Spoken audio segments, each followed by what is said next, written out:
Bab 241. Setelah para pemimpin pergi, kantor berangsur-angsur kembali ke keadaan normal.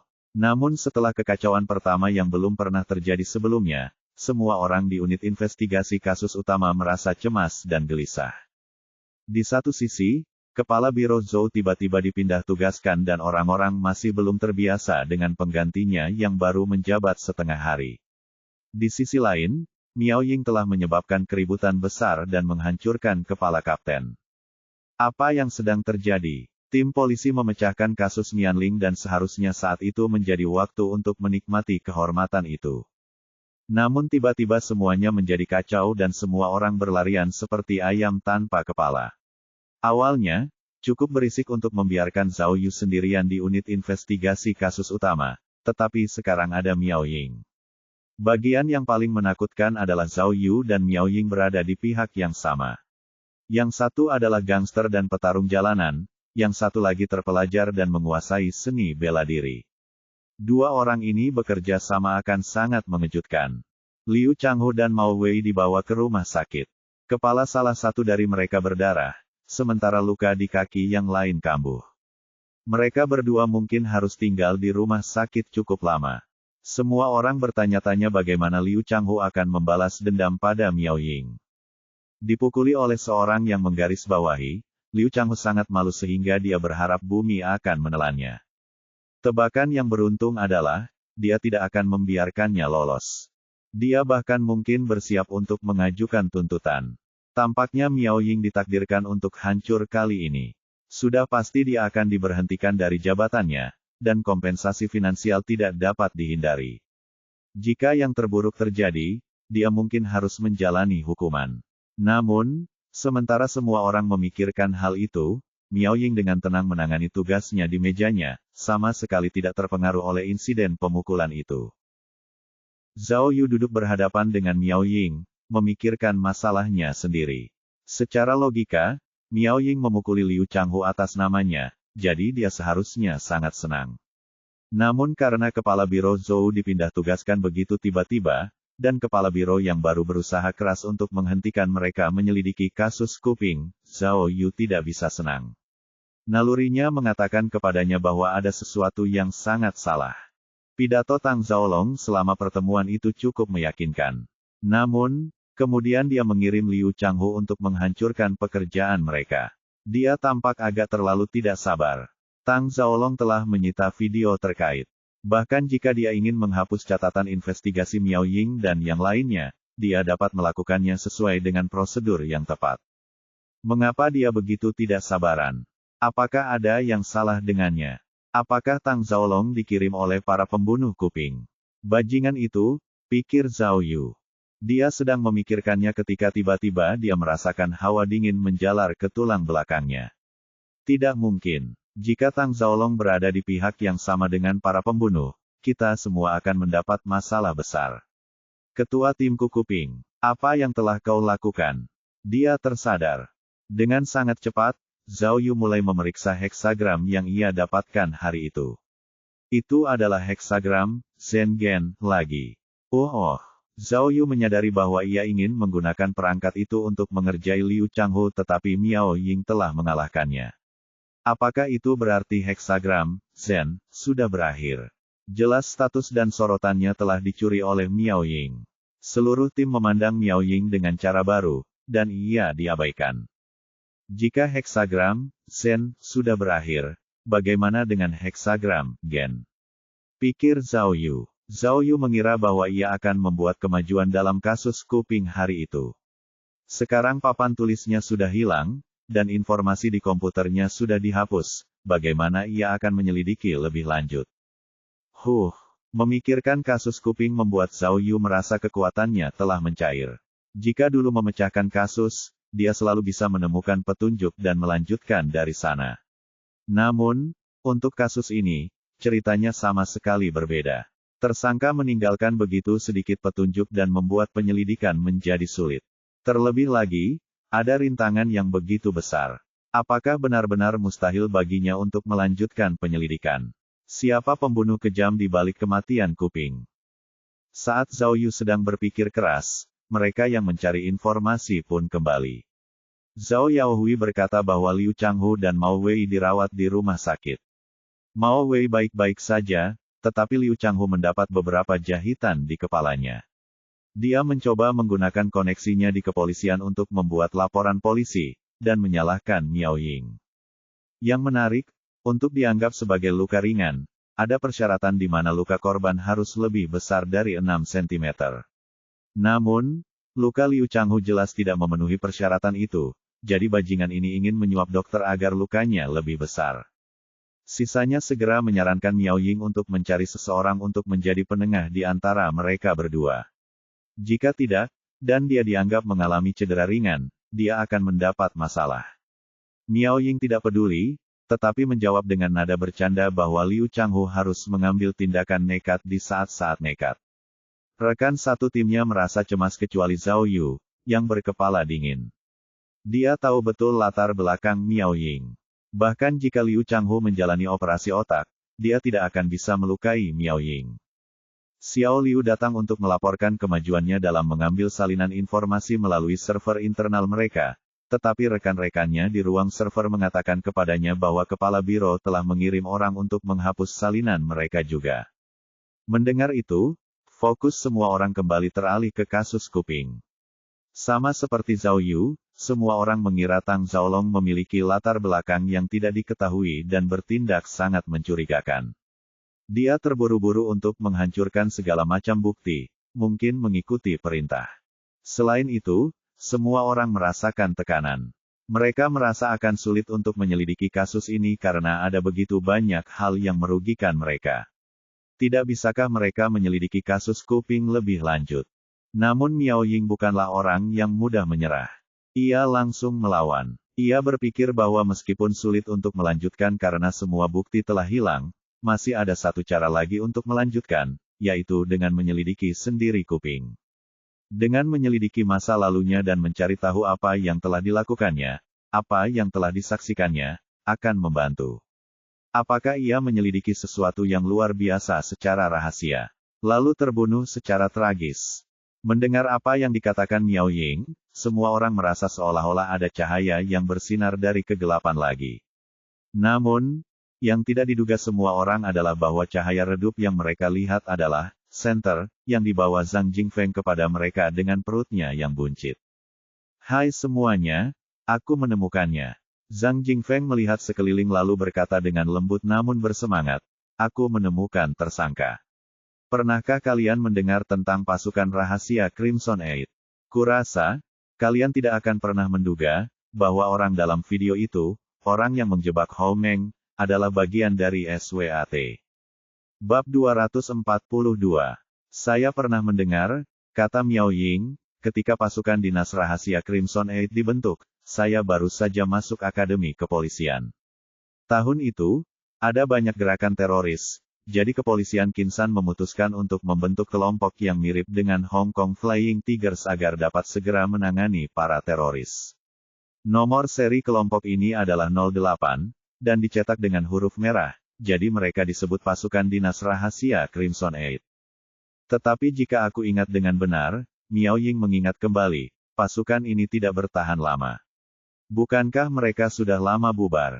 Tepat sekali. Zhang Jingfeng mengacungkan jempol kepada Miao Ying.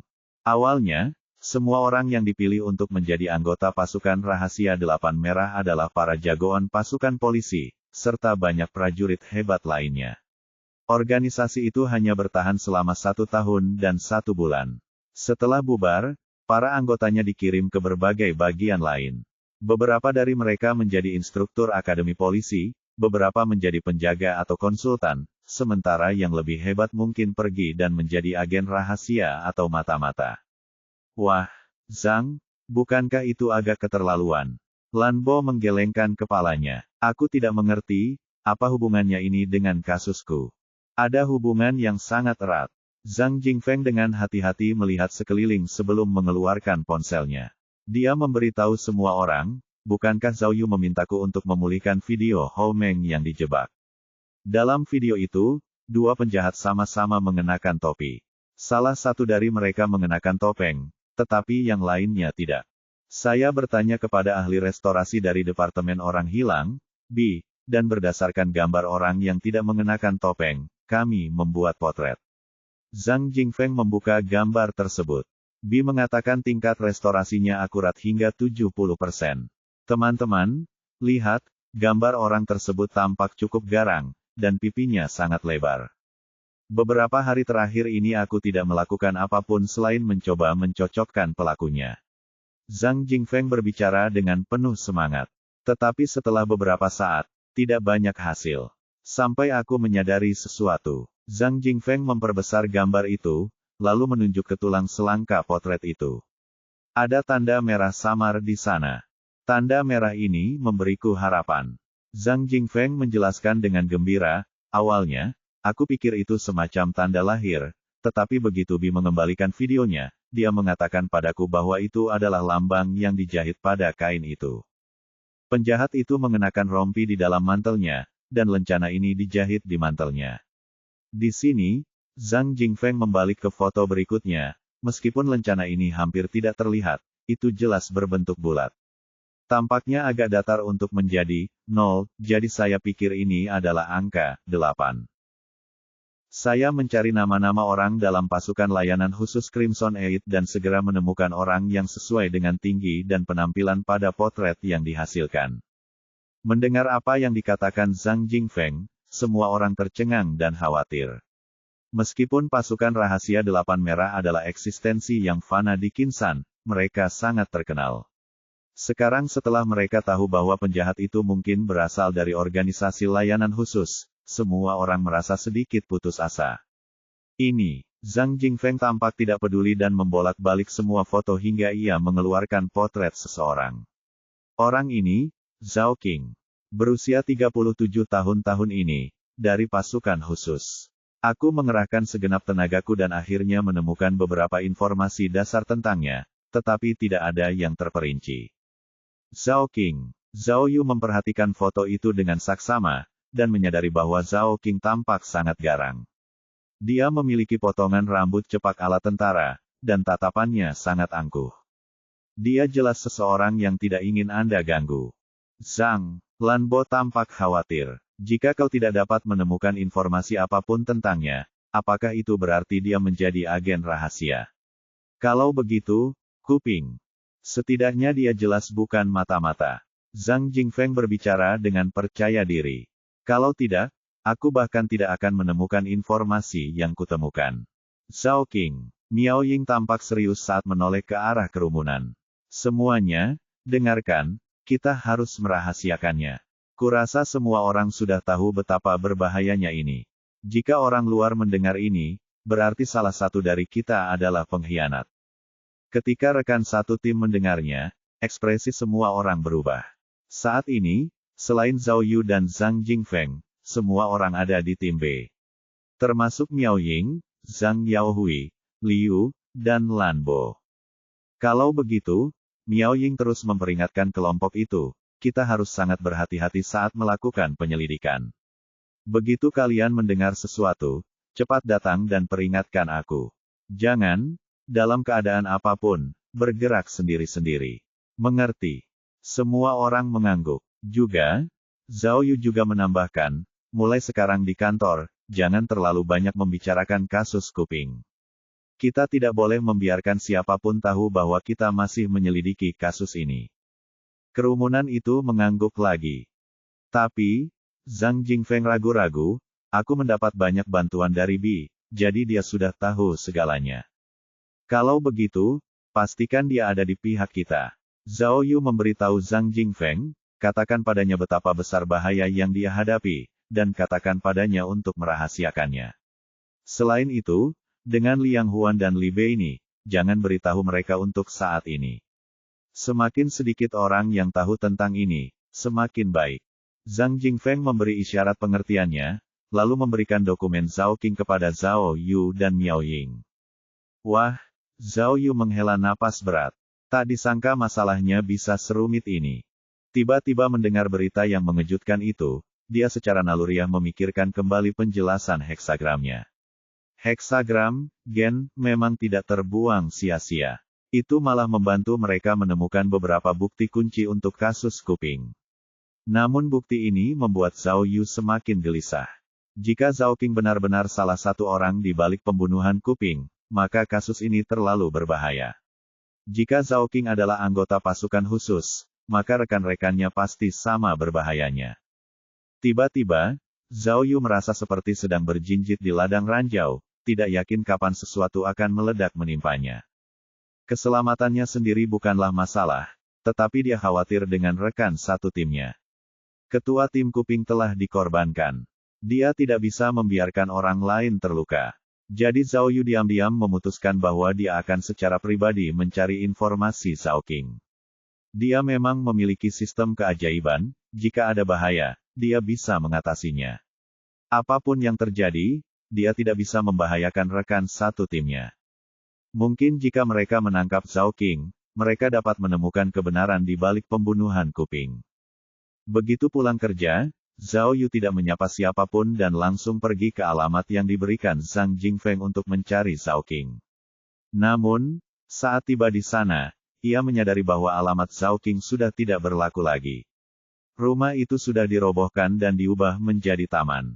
Zhao Yu yang keras kepala tetap tinggal dan bertanya-tanya. Dia bertanya kepada orang-orang tua di sekitar daerah itu untuk mengetahui apakah mereka mengetahui rincian tentang pembongkaran tersebut. Di dunia ini, ada banyak kebetulan. Beberapa menjadi pertemuan yang menentukan, tetapi beberapa lainnya hanya menghilang begitu saja. Ini disebut takdir. Saat Zhao Yu mencari bukti dengan sekuat tenaga, dia tidak menyadari bahwa Miao Ying melakukan hal yang sama persis. Ternyata, Miao Ying dan Zhao Yu memiliki pemikiran yang sama. Dia tidak ingin menyeret rekan satu timnya ke dalam bahaya. Begitu dia pulang kerja, dia juga bersiap untuk menyelidiki kediaman Zhao Qing sendirian. Namun, Miao Ying tidak memiliki sistem ajaib, jadi dia bahkan lebih berhati-hati daripada Zhao Yu. Sebelum meninggalkan kantor polisi, dia memastikan untuk meminjam pistol. Sama seperti Zhao Yu, ketika dia menyadari bahwa rumah Zhao Qing telah dihancurkan, dia berputar mengelilingi taman dan bertanya-tanya, sambil memegang foto Zhao Qing. Mereka berdua mencari informasi di sekitar taman, tetapi tidak pernah bertemu satu sama lain. Begitulah takdir. Jika memang sudah ditakdirkan, Anda dapat menemukan yang lain di tengah keramaian, tetapi jika tidak, bahkan jika Anda berdiri berhadapan dengannya, Anda hanya akan bersentuhan bahu sebelum berpisah. Saat mencari, Zhao Yu dan Miao Ying berpapasan berkali-kali, tetapi mereka terlalu fokus mencari bukti dan tidak pernah bertemu satu sama lain. Jika Zhao Yu membuka heksagram, apakah semuanya akan berbeda? Pada akhirnya, tidak ada yang menemukan informasi yang berguna, dan mereka berdua memilih makan malam di restoran kecil di dekat taman. Namun, Zhao Yu memilih restoran perut sapi goreng yang populer, sementara Miao Ying memilih restoran barat yang tenang. Kedua restoran ini hanya terpisah oleh sekat dinding. Bab 243.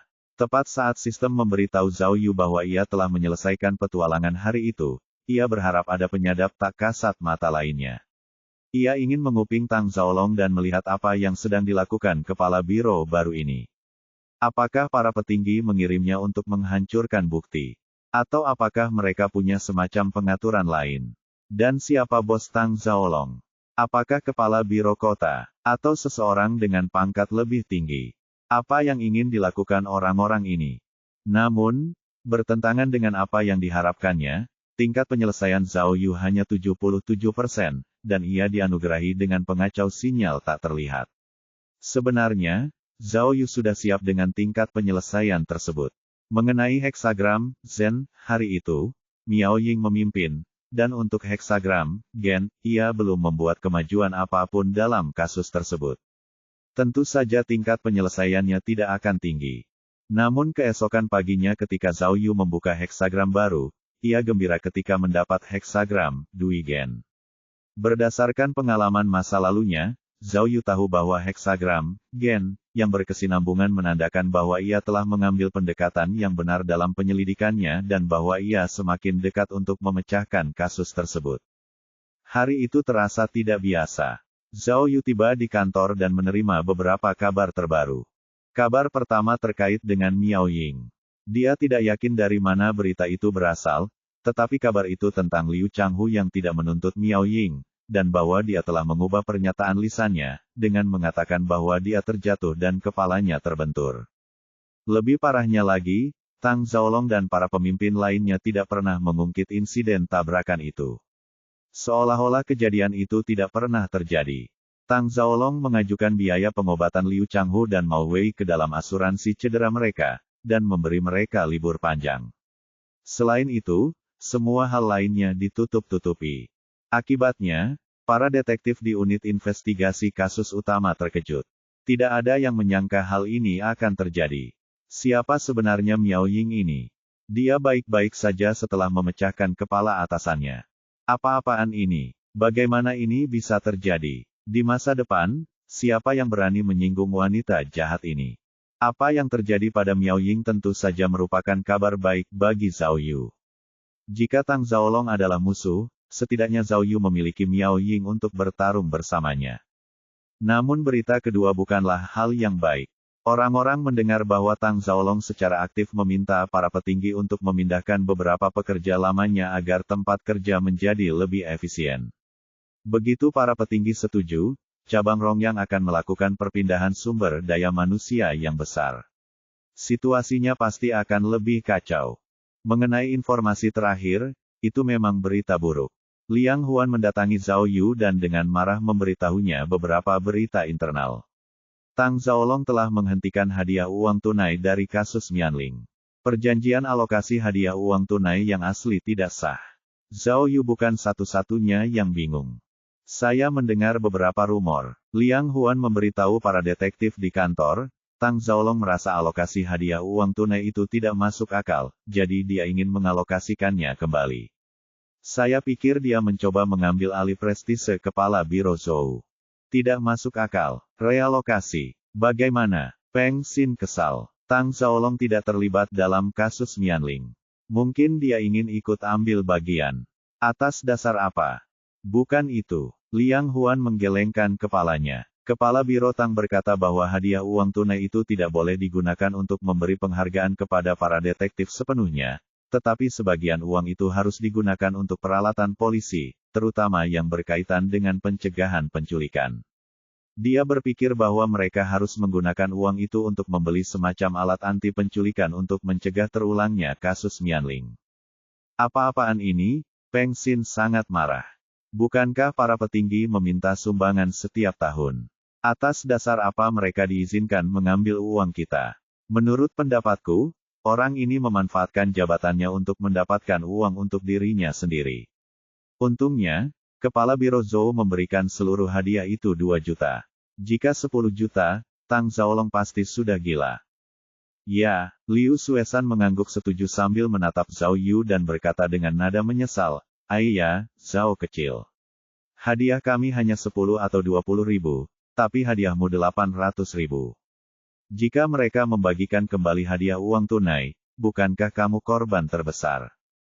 Semua orang tahu bahwa meskipun Liu Suesan berbicara dengan simpatik, nadanya jelas mengejek Zhao Yu. Dia bermaksud mengatakan sesuatu yang serius. "Kamu, Zhao Yu, adalah anggota penting dalam memecahkan kasus ini, kan? Sekarang setelah kamu kehilangan hadiah uang tunai, apakah kamu masih akan bersikap sombong?"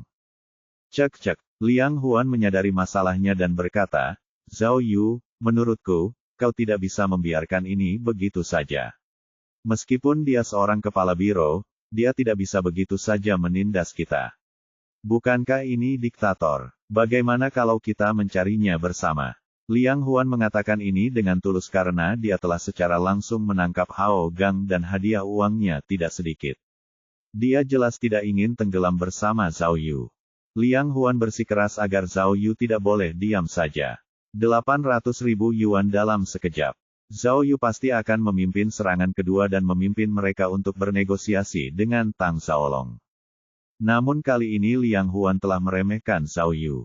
Zhao Yu saat ini bukanlah seorang penghasut perang yang pemarah dan suka mengumpat lagi. Tepat ketika Liang Huan mengungkapkan berita itu, Zhao Yu menanggapi dengan sangat tenang. Ketika Liang Huan selesai menghasutnya, Zhao Yu tersenyum nakal.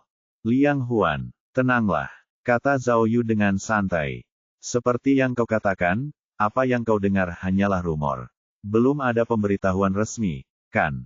Tenang saja, kita lihat saja bagaimana kelanjutannya. Tunggu sebentar. Liang Huan menatap semua orang dan menggertakkan giginya ke arah Zhao Yu.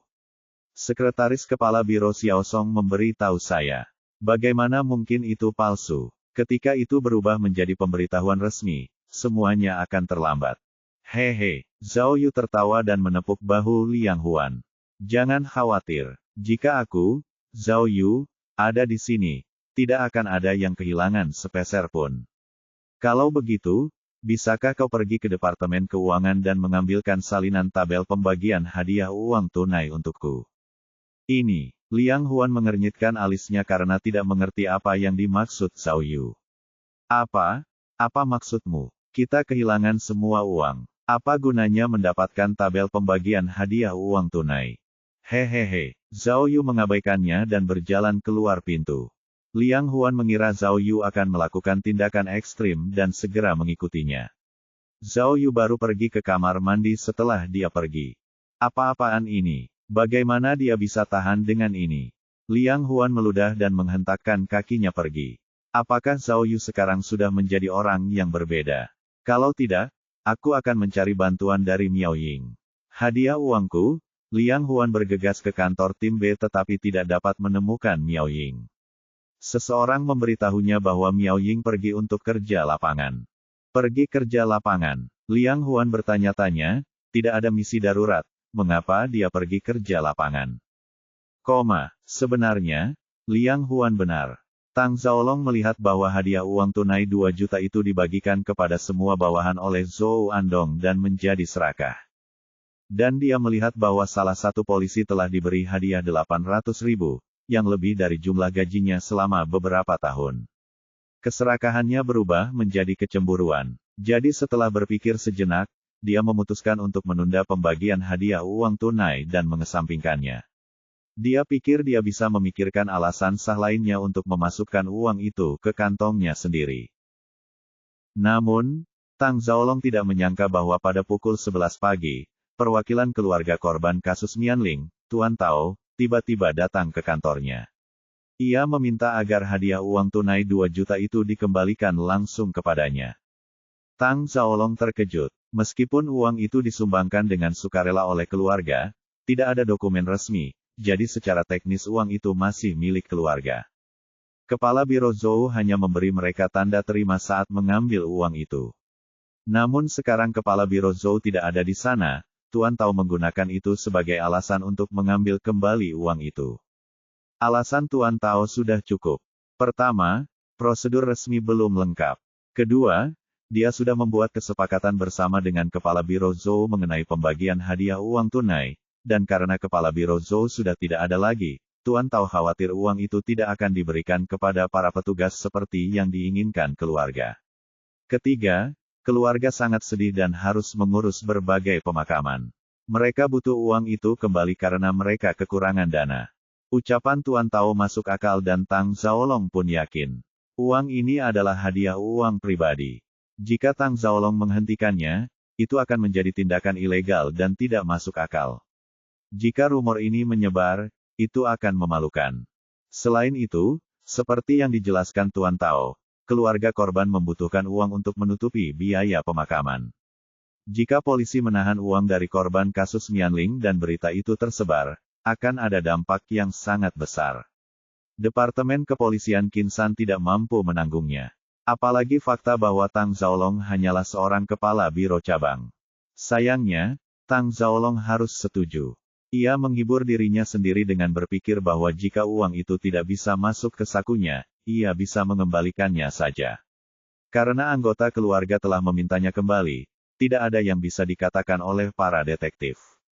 Jadi, Tang Zhaolong memerintahkan Departemen Keuangan untuk segera mengembalikan hadiah uang tunai 2 juta itu ke rekening bank Tuan Tao. Tuan Tao meninggalkan kantor polisi sekitar waktu yang sama ketika giliran detektif berakhir. Ia duduk di mobilnya dan pergi ke restoran mahal di dekat situ. Restoran ini dikelola oleh seorang Prancis. Semua pelayannya adalah wanita Prancis yang cantik. Restoran itu dianggap sebagai tempat kelas atas di Kinsan. Tidak sembarang orang bisa makan di sana. Tuan Tao memasuki restoran dan menuju ke restoran bergaya Eropa pertengahan abad. Ada dua orang di meja. Satu adalah Liang Wanqian, yang memegang tongkat jalan berkepala naga, dan yang lainnya adalah Zhao Yu, yang bercanda santai dengannya. Ini, Tuan Tao memberikan kartu bank kepada Zhao Yu dan duduk. Detektif Zhao, 2 juta. Kata sandinya 6 angka 6. Sekarang semuanya milikmu. Hehehe. Zhao Yu mengambil kartu bank dan mengucapkan terima kasih kepadanya. Tuan Liang, Tuan Tao, saya mengucapkan terima kasih kepada kalian berdua atas nama detektif polisi dari cabang saya. Sama-sama, Liang Wanqian tertawa. Kami melihat dengan jelas bagaimana kasus ini diselesaikan. Uang ini untuk menghargai petugas polisi kami. Bagaimana mungkin kami membiarkan petugas yang korup itu mengantongi uang itu alih-alih petugas kami yang bekerja keras. Terutama Anda, Detektif Zhao. Anda hampir mati saat mencoba menangkap Hao Gang, bajingan itu. Kami akan mengingat Anda selamanya. Jangan khawatir, kata Zhao Yu. Aku tidak akan mengganggumu, aku akan pergi. Zhao Yu bangkit untuk pergi. Tunggu, entah mengapa, Liang Wanqian tiba-tiba mengangkat tangannya untuk menghentikan Zhao Yu pergi. Hah? Zhao Yu berbalik dan bertanya dengan rasa ingin tahu, Tuan Liang, apakah ada hal lain yang bisa saya bantu? Detektif Zhao. Sambil berbicara, Liang Wanqian mengeluarkan kartu emas dari sakunya dan meletakkannya di depan Zhao Yu. Ini 8 juta lagi. Ini milikmu juga. Apa? Zhao Yu sangat gembira, tetapi ketika dia melihat ekspresi serius di wajah Liang Wanqian, dia menyadari ada sesuatu yang salah. Seperti dugaan Zhao Yu, lelaki tua itu berkata dengan ganas sambil tubuhnya bergetar, Detektif Zhao, tolong berikan aku lokasi Hao Jiajun. Bab 244. Sejujurnya, sejak Liang Huan memberitahu Zhao Yu bahwa hadiahnya mungkin akan dibagikan ulang, Zhao Yu memikirkan ide ini. Jika dia bertindak seperti sebelumnya, dan membawa serta para penyelidik saat dia membuat keributan di depan kepala biro, itu tidak hanya tidak akan menyelesaikan masalah apapun, tetapi kemungkinan besar malah akan membawa lebih banyak masalah. Jadi, dia mungkin juga mengubah cara berpikirnya dan menangani masalah dari sudut pandang lain. Sejak kasus Mianling terpecahkan, Liang Wangan, Tuan Tao, dan semua anggota keluarga korban lainnya datang dan menyampaikan rasa terima kasih mereka kepada Zhao Yu secara pribadi. Semua orang ini adalah orang-orang dengan level tertinggi di dunia bisnis Kinsan. Setelah berjuang di dunia bisnis yang seperti medan perang, mereka semua cerdas dan pintar. Begitu mereka mengetahui cerita lengkap di balik kasus Mianling, mereka semua tahu siapa yang benar-benar telah membantu mereka, dan kepada siapa mereka harus menunjukkan rasa terima kasih yang sebesar-besarnya. Karena itu, mereka semua berjanji kepada Zhao Yu bahwa jika dia membutuhkan sesuatu di masa mendatang, mereka akan membantunya dengan cara apapun yang mereka bisa, tanpa gagal. Jadi, ketika Zhao Yu menelepon Tuan Tao bergegas menghampirinya secepat yang ia bisa. Ia memberikan hadiah 2 juta yuan kepada regu polisi tanpa ragu-ragu. Kata-kata Liang Wangan memang benar. Tujuan mereka adalah untuk berterima kasih kepada semua penyidik yang telah bekerja tanpa henti dalam kasus Mianling. Jadi ketika mereka mendengar uang itu akan digunakan untuk hal lain, mereka jelas sangat marah. Jika memang seperti itu, maka mereka akan memberikan semua uang itu kepada Zhao Yu. 2 juta yuan itu diurus dengan lancar, tetapi Zhao Yu tidak pernah menyangka Liang Wangan akan mengeluarkan 8 juta lagi untuk informasi Hao Jiajun. Tuan Liang, apa yang ingin Anda lakukan? Zhao Yu menatap kartu di atas meja sambil bertanya. Petugas Zhao, sudah kubilang, aku hanya butuh lokasi Hao Jiajun. Untuk hal lainnya, kau tidak perlu khawatir. Liang Wangan berbicara tanpa ekspresi. Zhao Yu melirik Tuan Tao. Ketika Zhao Yu melihat bahwa dia tidak berusaha menghentikan apa yang sedang terjadi, dia menoleh ke Liang Wangan lagi. Tuan, aturan di jalanan adalah tidak boleh menyentuh anggota keluarga. Jika Anda menyakiti Hao Jiajun, maka... Petugas Zhao, saya tidak mengatakan apa-apa lagi. Anda juga tidak tahu apa-apa. Selama Anda memberitahu saya lokasinya, Anda tidak perlu khawatir tentang hal lain. Liang Wangan bahkan tidak mengangkat kepalanya. Bagaimana dengan ini? Jika 8 juta tidak cukup, Anda dapat menyebutkan harganya. Wah, tiba-tiba, suasana di sekitar meja makan menjadi tegang. Zhao Yu hampir kesulitan bernapas. Dia menatap Liang Wangan dengan serius, lalu beberapa detik kemudian, dia membuat keputusan. Dia mengeluarkan kartu yang diberikan Tuan Tao dan berkata dengan tegas, "Baiklah.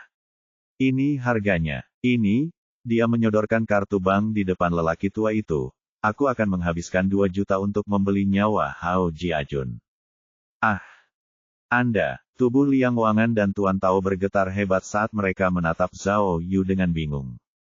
"Petugas Zhao, Anda, ini," Liang Wangan bertanya sambil gemetar, "mengapa Anda melakukan ini?" Tuan Tao," Zhao Yu berkata dengan tegas, "saya minta kalian berdua, dengarkan saya, oke?" Setelah beberapa saat hening, keduanya tidak melawan. "Baiklah," Zhao Yu mengangguk. "Kalau begitu aku akan mengatakannya sekarang. Selama kasus itu, setelah aku mengidentifikasi Hao Gang sebagai penjahat, aku tidak punya bukti. Sebelumnya aku mempertimbangkan untuk menculik Hao Jiajun untuk memaksa Hao Gang mengaku." Mendengar ini, hati Liang Wangan dan Tuan Tao bergetar. Jelas apa yang dikatakan Zhao Yu sangat menyentuh mereka. "Aku sudah berusaha keras dan menyelidiki Hao Jiajun secara menyeluruh. Tapi," Zhao Yu menggelengkan kepalanya, "ketika waktunya tiba, aku tidak bisa melakukannya. Meskipun itu adalah penculikan palsu, tapi, aku tidak bisa." "Kenapa?" Tuan Tao tidak dapat menahan diri untuk bertanya. Ketika Rongtian Corporation sedang membangun Haiyun Shopping Mall, Hao Gang menggunakan dokumen ilegal dan dengan paksa menghancurkan sebuah salon kuku. Keluarga pemilik salon kuku yang beranggotakan 4 orang itu kehilangan rumah mereka dan berakhir di jalanan. Pada akhirnya, Hao Jiajun pergi tanpa sepengetahuan ayahnya dan memberi mereka biaya pemukiman kembali.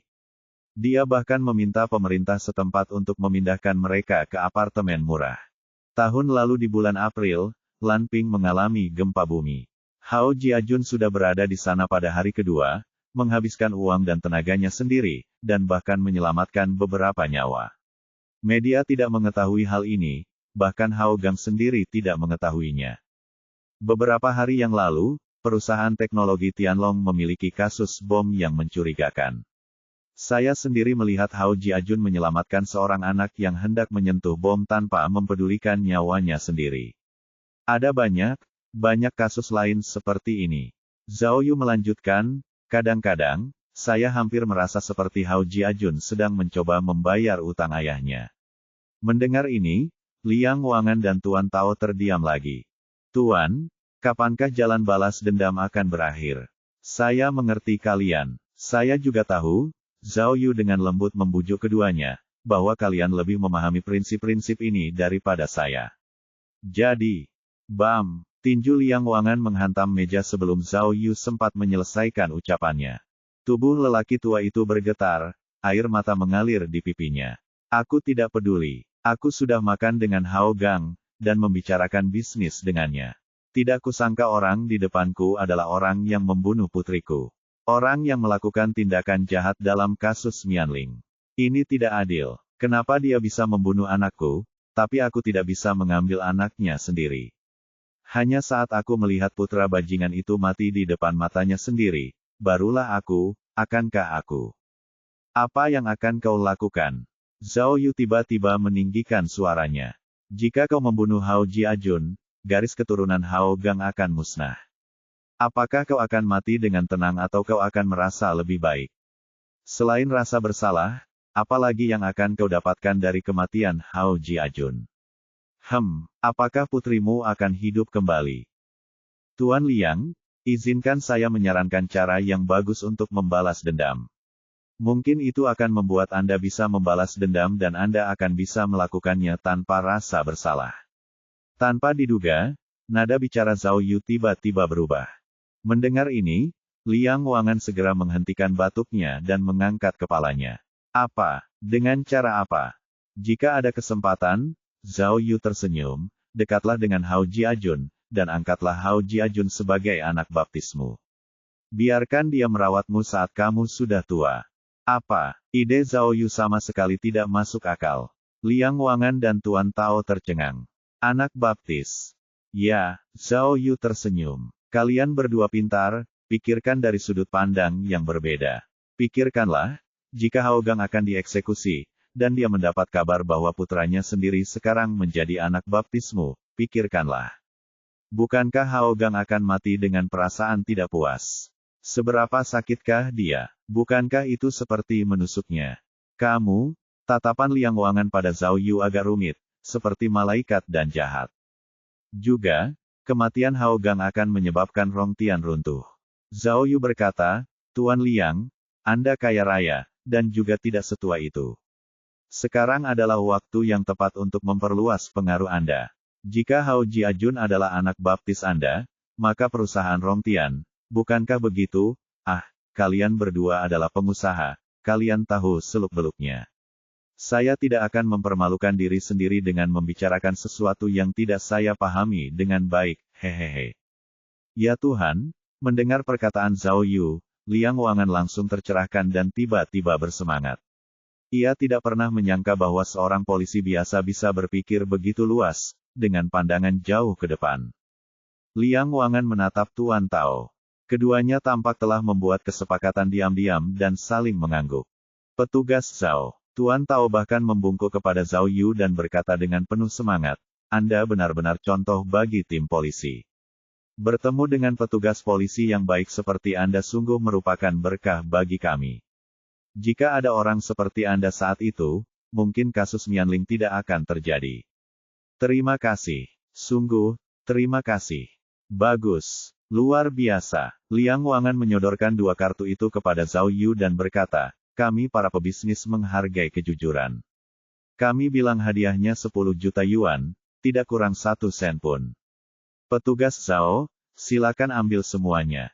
Bagaimana aku bisa melakukan itu?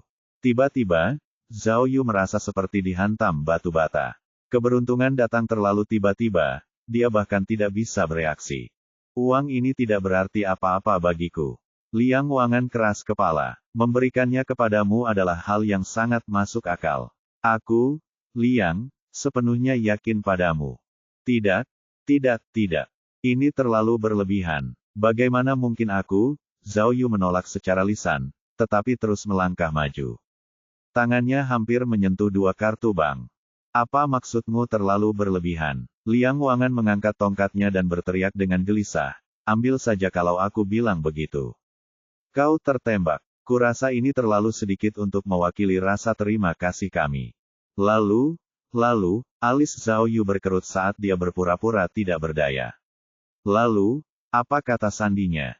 Ahahaha. Mendengar ini, Liang Wangan dan Tuan Tao tertawa terbahak-bahak. Liang Wangan bahkan berbicara dengan nada lebih kesal, petugas Zhao, jika suatu hari Anda memutuskan untuk tidak menjadi polisi, datanglah kepada saya sekarang juga. Pintu saya akan selalu terbuka lebar untuk Anda.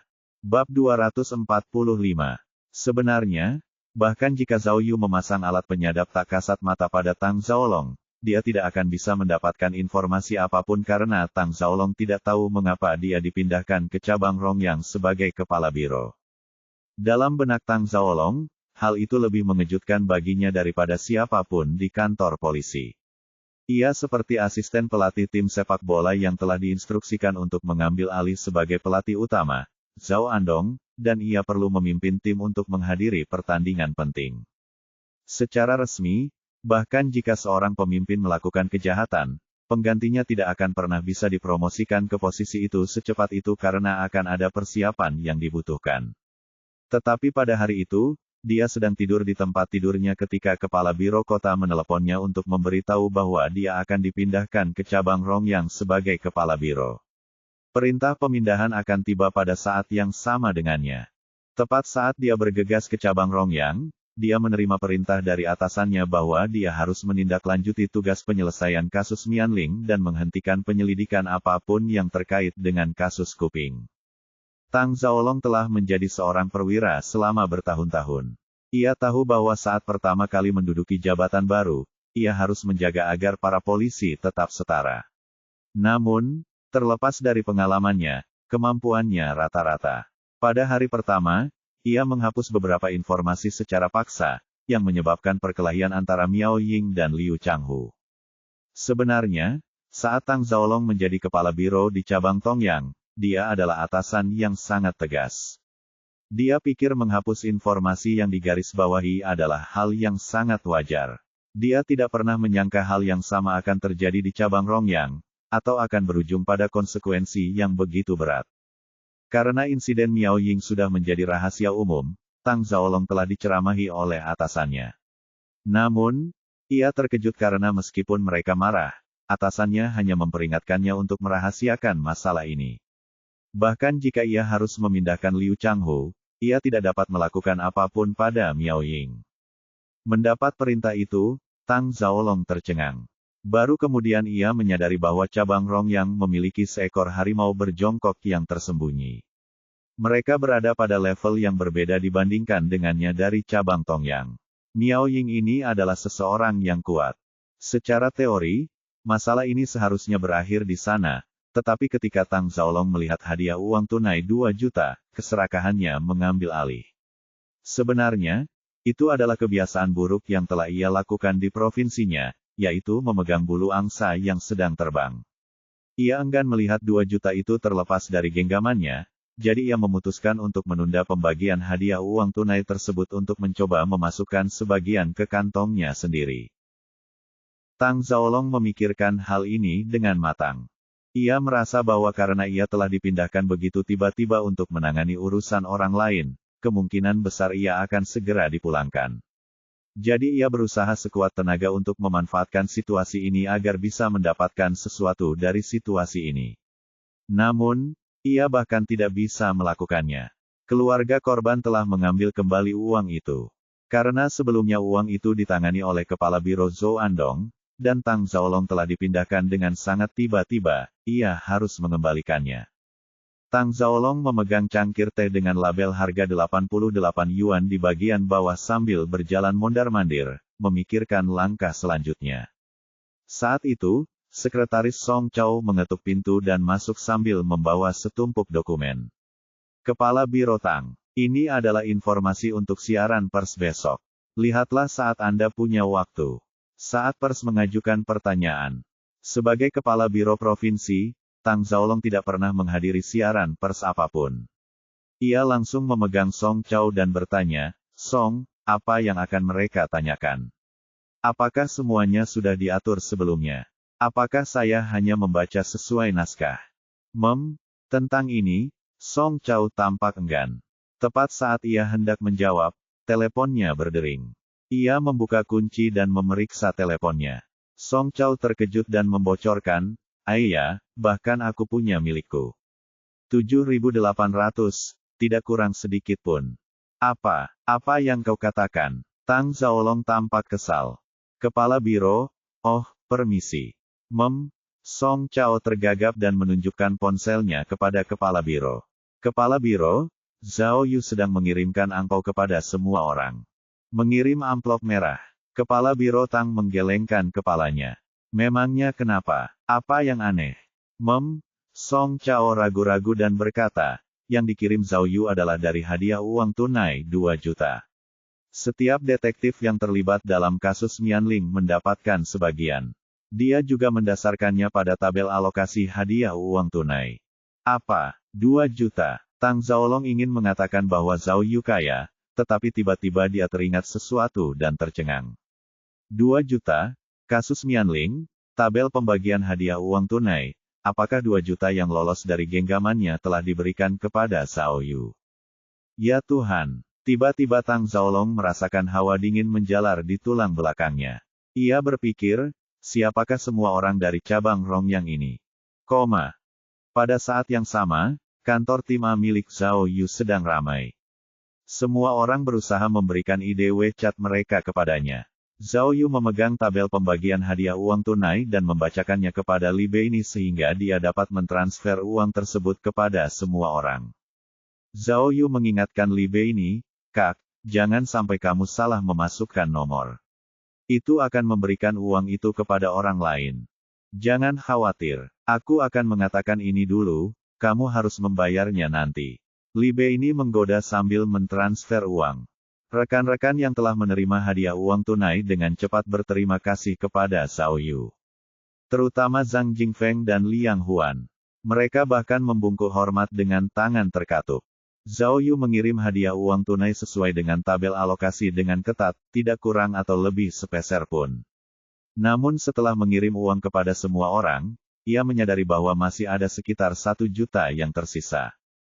Hah, siapa lagi? Zhao Yu tidak memeriksa ulang daftar itu, tetapi ketika dia melakukannya, dia menyadari bahwa Kepala Biro Zhou, Liu Changhu, dan Mao Wei belum mendapatkan uang mereka. Sebagai pemimpin, Kepala Biro Zhou tidak akan mendapatkan jumlah yang sedikit. Jumlahnya hampir 40.000.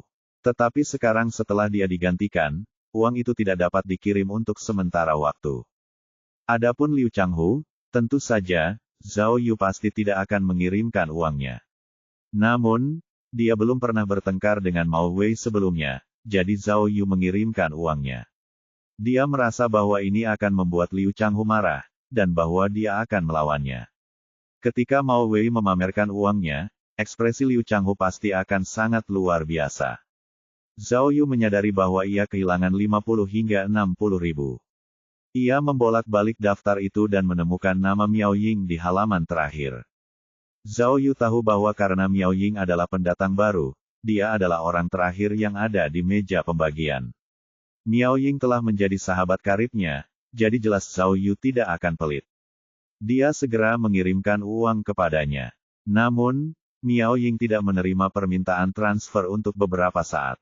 Zhao Yu teringat penyelidikan itu dan bertanya kepada Zhang Yaohui tentang keberadaan Miao Ying. Zhao Yaohui dan yang lainnya memberitahu dia bahwa ketua tim Miao telah pergi pagi-pagi sekali dan belum kembali sejak itu. Tidak seorang pun tahu kemana dia pergi. Zhao Yu tidak punya pilihan selain meneleponnya sendiri. Entah mengapa, Miao Ying tidak menjawab panggilannya. Hah, tiba-tiba Zhao Yu merasa sedikit aneh. Menurut Miao Ying yang dikenalnya, dia tidak akan membolos tanpa alasan.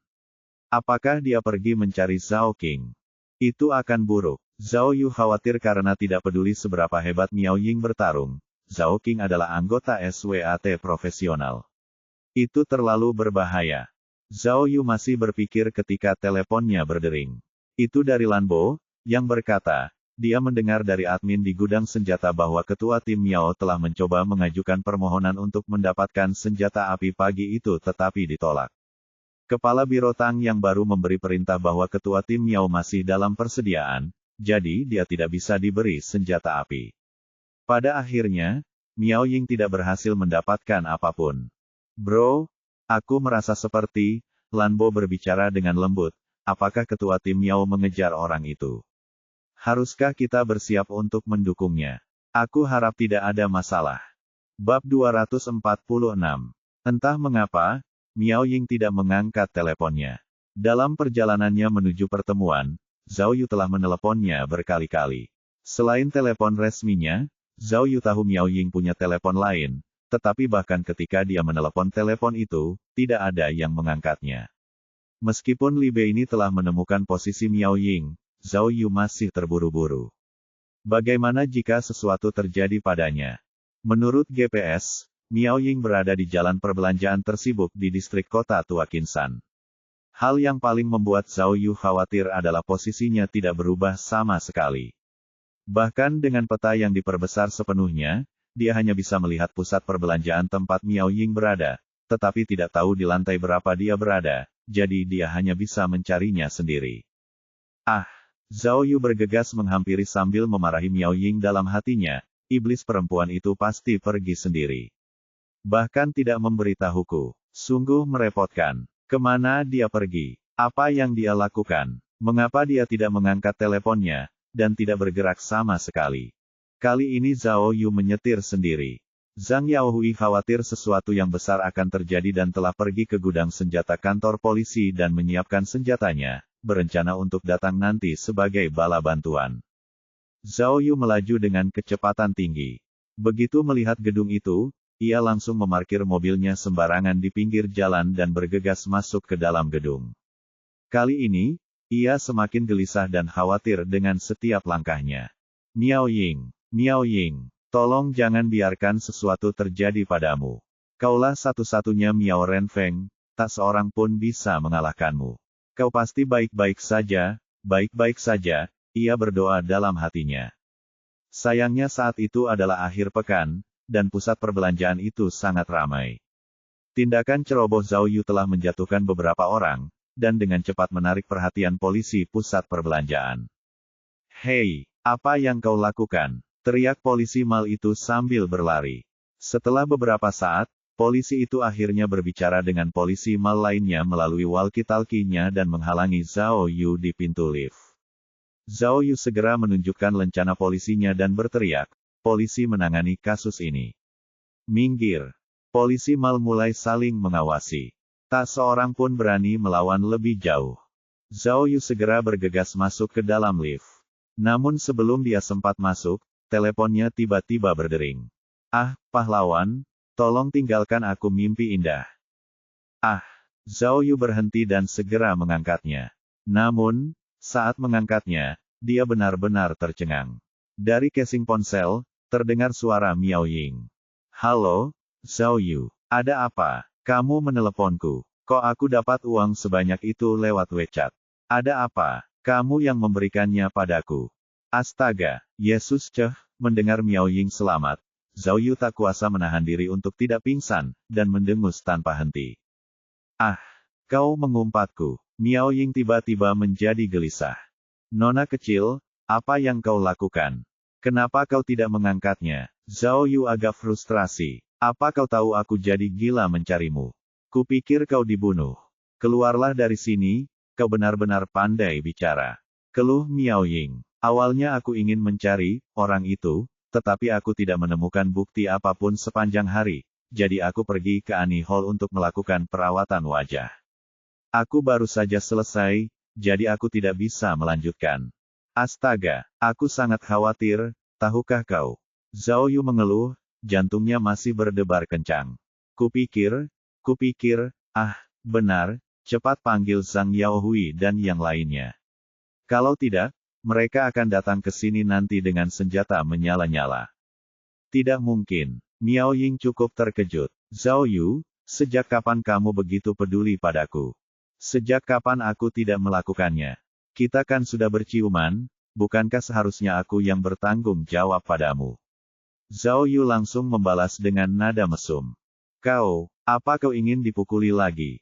Miao Ying mengancam dengan marah. Oke, aku sudah di bawah. Aku hampir mati karena berlari. Ah, cepatlah dan panggil Zhang Yaohui, mengerti?" Zhao Yu mendengus, keringatnya bercucuran. "Oh, oke, tapi," Miao Ying seakan teringat sesuatu, dan langsung berkata, "Jangan ke sini. Ini fasilitas khusus wanita. Kami semua telanjang, laki-laki tidak diperbolehkan." "Benarkah?" Mendengar ini, Zhao Yu tiba-tiba berhenti mendengus sambil menjulurkan lehernya. "Jangan biarkan mereka memakai pakaian mereka, aku akan pergi." Lalu sebelum Miao Ying bisa mengumpatnya, dia segera menutup telepon. Astaga, Zhao Yu bersandar di tiang sambil mendengus, agak frustrasi. Setelah semua itu, yang terjadi hanyalah keterkejutan kosong. Miao Renfeng, kenapa dia tidak bisa mengikuti aturan saja? Sekarang harus melakukan perawatan wajah. Sekarang, aku basah kuyup oleh keringat, pikirnya. Zhao Yu melihat ke arah tangga di samping dan mendesah tak berdaya. PSS. Meskipun dia bilang akan melakukannya, dia tidak akan pernah benar-benar masuk ke fasilitas khusus wanita. Jadi, apa yang dia lakukan berdiri di sana? Semua polisi mal yang tercengang masih mengelilingi Zhao Yu. Zhao Yu berpura-pura tegas saat berkata, "Oke, semuanya bubar. Keadaan darurat sudah berakhir, teroris sudah ditangkap, pergilah." Dia mengusir polisi mal seperti mengusir nyamuk. Karena terlalu banyak berkeringat, dia tiba-tiba merasa haus. Sambil menoleh ke kiri dan kanan, dia melihat sebuah toko kecil di samping pusat perbelanjaan. Dia berjalan ke arah toko itu, berencana untuk membeli sebotol air. Namun, ketika dia memasuki bagian toko yang dingin, dia melihat pemandangan yang anehnya familiar di depannya. Di depan bagian minuman dingin, ada dua pria berpakaian mencolok, rambut mereka diwarnai seperti pelangi. Mereka minum soda kalengan tanpa peduli. Tak hanya berpakaian mencolok, siku dan leher mereka juga bertato. Meski tampak kurus, mereka tampak seolah tak peduli pada siapapun kecuali diri mereka sendiri. Meskipun beberapa pelanggan lain tampak kesal, tidak ada yang berani menatap. Bahkan kasir di toko itu hanya bisa berdiri di samping, tidak berani melangkah maju. Hehe, sambil memegang botol air, Zhao Yu tidak bisa menahan rasa nostalgia. Kalau dipikir-pikir lagi, bukankah dia juga seperti itu? Ketika dia tidak punya uang, dia akan pergi ke toko dan makan serta minum gratis. Kadang-kadang dia akan minum alkohol. Dan jika dia mabuk, kadang-kadang dia hanya tidur di lantai. Jika seseorang berani menantangnya, maka dia akan membuat keributan yang lebih besar, dan bahkan mulai merusak barang dagangan. Jika seseorang memanggil polisi, maka dia akan ditangkap seperti biasa, lalu ketika dia keluar, membuat keributan yang lebih besar. Semua pemilik toko menggigil melihatnya. Namun, itu semua sudah berlalu. Sekarang semuanya berbeda. Sekarang aku polisi, pikirnya. Zhao Yu tidak mengatakan apa-apa, tetapi malah berjalan maju dan meninju wajah keduanya. Keduanya langsung jatuh. Orang yang sedang minum susu menumpahkannya kemana-mana. Keduanya duduk di sana selama beberapa detik sebelum teringat untuk meratap kesakitan. Zhao Yu melangkah maju dan menamparkan keduanya sebelum memborgol mereka berdua. Tiba-tiba melihat orang-orang dipukuli, orang-orang yang ada di toko, dan bahkan banyak dari mal, tiba-tiba berkumpul untuk menonton keributan itu. Polisi. Zhao Yu menunjukkan lencana polisinya kepada dua penjahat yang babak belur dan babak belur itu. Kalian ditangkap. Kalian ditangkap karena makan tanpa membayar di toko. Ketika Zhao Yu berbicara, seorang wanita yang sedang mengunyah permen karet di sampingnya langsung terkejut. Dia langsung meludahkan permen karet itu ke tangannya. Pak polisi, kami salah, kami akan membayar, oke. Tanpa diduga, keduanya jelas-jelas hanya berpura-pura tegar. Mereka langsung mulai memohon ampun. Bayar, baiklah. Zhao Yu membuka botol air mineral itu dan mulai meminumnya, lalu memerintahkan, jangan lupa membayar botol air mineral tambahan. Zhao Yu membuka borgol mereka berdua, dan mengawasi mereka untuk memastikan mereka membayar dengan benar. Tiba-tiba, melihat Zhao Yu menegakkan keadilan, semua orang tiba-tiba bertepuk tangan untuknya, bersorak dan memujinya. Meskipun itu bukan masalah besar, ego Zhao Yu masih agak terpuaskan. Terlepas dari egonya, matanya menjelajahi tato keduanya. Tiba-tiba, sebuah ide aneh muncul di kepalanya. Benar, hari ini adalah heksagram, Dui Gen. Heksagram, Dui, mudah. Saya sudah menghasilkan 9 juta yuan hari ini. Lalu, bagaimana dengan heksagram, Gen? Bisakah saya menemukan beberapa bukti di sini? Berpikir sejauh itu, Zhao Yu bergegas maju dan menarik kembali kedua orang yang mencoba membayar tagihan mereka. Dia mengangkat foto di ponselnya. Orang ini, apakah kalian mengenalinya? Keduanya menatap dengan wajah memar mereka sejenak, tetapi keduanya menggelengkan kepala. Mereka tidak mengenalinya. Zhao Yu tidak dapat menahan rasa kecewa. Ia baru saja akan menyimpan ponselnya ketika seorang wanita baik hati menghampiri. Petugas, apakah Anda mencari seseorang? Coba saya lihat. Zhao Yu mendongak dan melihat banyak orang berkerumun di sekitarnya. Mungkin ada kekuatan dalam jumlah. Jadi sebaiknya dia menunjukkannya kepada semua orang. Dia menunjukkan foto Zhao Qing kepada semua orang, tetapi sepertinya tidak ada yang mengenalinya. Mereka semua menggelengkan kepala. Wah, terserahlah. Zhao Yu jelas menyerah setelahnya. Sepertinya tidak mungkin ada kebetulan seperti itu di dunia ini. Pada saat ini, kedua penjahat itu mulai merogoh saku mereka, tetapi tidak dapat menemukan banyak uang.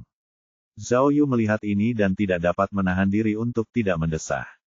Dia mengeluarkan uang 100 yuan dan memberikannya kepada kasir. Tidak apa-apa, semua barang yang mereka rusak, taruh di tagihanku. Ah, kedua penjahat itu tercengang. Kasir perempuan dengan kuncir kuda itu bahkan lebih bingung saat menolak.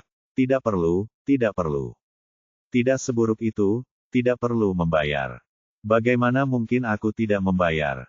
Aku seorang polisi, dan polisi melayani masyarakat. Bagaimana mungkin kita membiarkan harta milik masyarakat dirusak? Ambil saja, tidak perlu uang kembalian. Zhao Yu berkata dengan tegas. Dia hampir merasa merinding. Sekarang orang banyak itu menatap Zhao Yu dengan rasa kagum yang lebih dalam. Kedua penjahat itu tidak menunjukkan apa-apa selain rasa malu. Pandangan kasir kepada Zhao Yu dengan cepat berubah menjadi kekaguman juga. Setelah beberapa saat, dia dengan ragu-ragu mengambil uang itu. Karena Zhao Yu masih haus, dia menunjuk ke belakang kasir. Tolong, beri aku sebotol air lagi. Oke. Kasir itu tidak ragu untuk mengambil sebotol air untuk Zhao Yu. Namun, ketika dia melihat ke bawah untuk membuka mesin kasir, karena ponsel Zhao Yu tergeletak di atas meja kasir, dia tidak sengaja melihat foto itu. Tanpa diduga, kasir wanita itu berhenti sejenak, tidak yakin harus berkata apa. Orang ini, kelihatannya sangat familiar. Apa? Mata Zhao Yu berbinar. Dia segera menyerahkan telepon itu padanya. Kasir perempuan itu merenung beberapa detik, lalu tiba-tiba menunjuk keluar jendela. Orang itu, kurasa dia baru saja ke sini. Aku melihatnya masuk, lalu, jarinya menunjuk ke arah toko kue di luar, tetapi saat menunjuk, dia terlonjak dan berteriak, "Hah! Bukankah itu orangnya?" Bab 247. Mengikuti arah yang ditunjuk kasir, Zhao Yu melihat seorang pria bertubuh tinggi dan berotot berjalan keluar dari toko roti.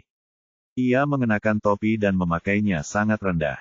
Dengan sinar matahari yang menyinari topi hitamnya, tidak seorang pun dapat melihat wajahnya.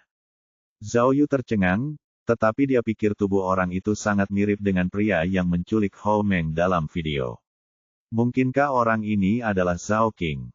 Jika dia menangkapnya, apakah itu berarti kebenaran di balik kematian Kuping akan terungkap? Pria bertopi itu benar-benar waspada. Meskipun dia tidak mendengar suara kasir, dia segera menyadari kerumunan di dekat toko. Ketika dia melihat lebih dekat, dia terkejut karena kasir itu menunjuk ke arahnya dan Zhao Yu menatapnya dengan penuh semangat. Tiba-tiba, dia merasa ada yang tidak beres. Dia segera berbalik dan berjalan ke arah yang berlawanan sambil memegang kue yang baru saja dibelinya. Ketika dia berbalik, dia secara tidak wajar mendorong topinya ke bawah. Apa-apaan ini? Zhao Yu tidak bisa ragu lagi. Mengenakan topi dan bertindak sangat diam-diam, orang ini pasti Zhao Qing. Dia mengambil kembali ponselnya, meninggalkan botol airnya, dan langsung berlari keluar toko.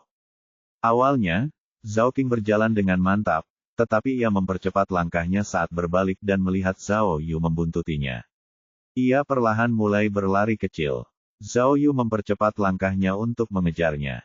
Jalan itu adalah jalan satu arah antara pasar dan toko roti. Tepat saat Zhao Yu menghindari beberapa mobil dan mencapai toko roti, Zhao Qing sudah berbelok di persimpangan dan berlari menuju trotoar di sebelah kiri. Zhao Yu mulai mengejarnya, menghabiskan seluruh staminanya, tetapi Zhao Qing berlari cukup cepat melewati kerumunan dan meninggalkan Zhao Yu jauh di belakang. Namun Zhao Yu pintar. Ia tahu ia tidak akan bisa mengejar Zhao Qing jika ia terus berlari. Jadi ia masuk ke mobil listrik milik petugas kebersihan saat ia melewati tempat sampah. Ia memutar tuas kendali percepatan dan mengejarnya. Petugas kebersihan sedang sibuk membersihkan tempat sampah dan tidak menyadari sama sekali sampai dia mengikat kantong sampah dan berbalik. Namun, mobil itu sudah menghilang. Tidak ada pengendara sepeda yang diizinkan di trotoar, tetapi mobil listrik milik petugas kebersihan merupakan pengecualian. Zhao Yu memutar tuas gas ke posisi maksimal dan melesat melewati kerumunan. Ia harus segera memperpendek jarak antara dirinya dan Zhao Qing. Zhao Qing mengira dia telah kehilangan Zhao Yu, tetapi ketika dia berbalik dan melihatnya di mobil listrik, dia merasa tidak berdaya dan menabrak gedung komersial yang penuh sesak. Itu buruk. Zhao Yu tahu bahwa ada banyak orang di mal sehingga akan mudah untuk kehilangan dia. Yang membuatnya lebih buruk adalah dia telah menggunakan pelacak lokasi tak terlihat dan penyadap tak terlihat. Dia hanya bisa mengandalkan kemampuannya sendiri untuk mengejarnya. Zhao Yu segera keluar dari mobil dan berlari ke dalam gedung. Namun, Gedung itu penuh sesak dan dia sudah kehilangan Zhao King saat masuk. Dia berjingkat-jingkat, mencari arah di mana Zhao King berlari, tetapi penglihatannya terhalang dan dia tidak bisa melihat apapun. Dia berdiri di atas meja agar bisa melihat lebih jauh. Namun, konter tempat dia berdiri menjual perhiasan, dan asisten konter itu terkejut karena dia tidak yakin dengan situasi tersebut. "Ayah, perampokan, perampokan, cepat, panggil polisi," teriaknya. Namun, apa yang telah dilakukannya sangat membantu Zhao Yu. Para pelanggan yang tidak mengetahui kejadian tersebut menjadi takut dan bersembunyi, sehingga Zhao Yu dapat melihat Zhao King berlari menuju pintu keluar lain untuk keluar dari gedung. Bagus sekali, itu sungguh cerdik. Zhao Yu berlari di sepanjang konter dan melompati beberapa rintangan seolah-olah dia berada di Super Mario. Akhirnya, dia berhasil menyusul Zhao King lagi. Zhao King melihat bahwa dia tidak kehilangan Zhao Yu, jadi dia segera keluar dari gedung dan berlari keluar.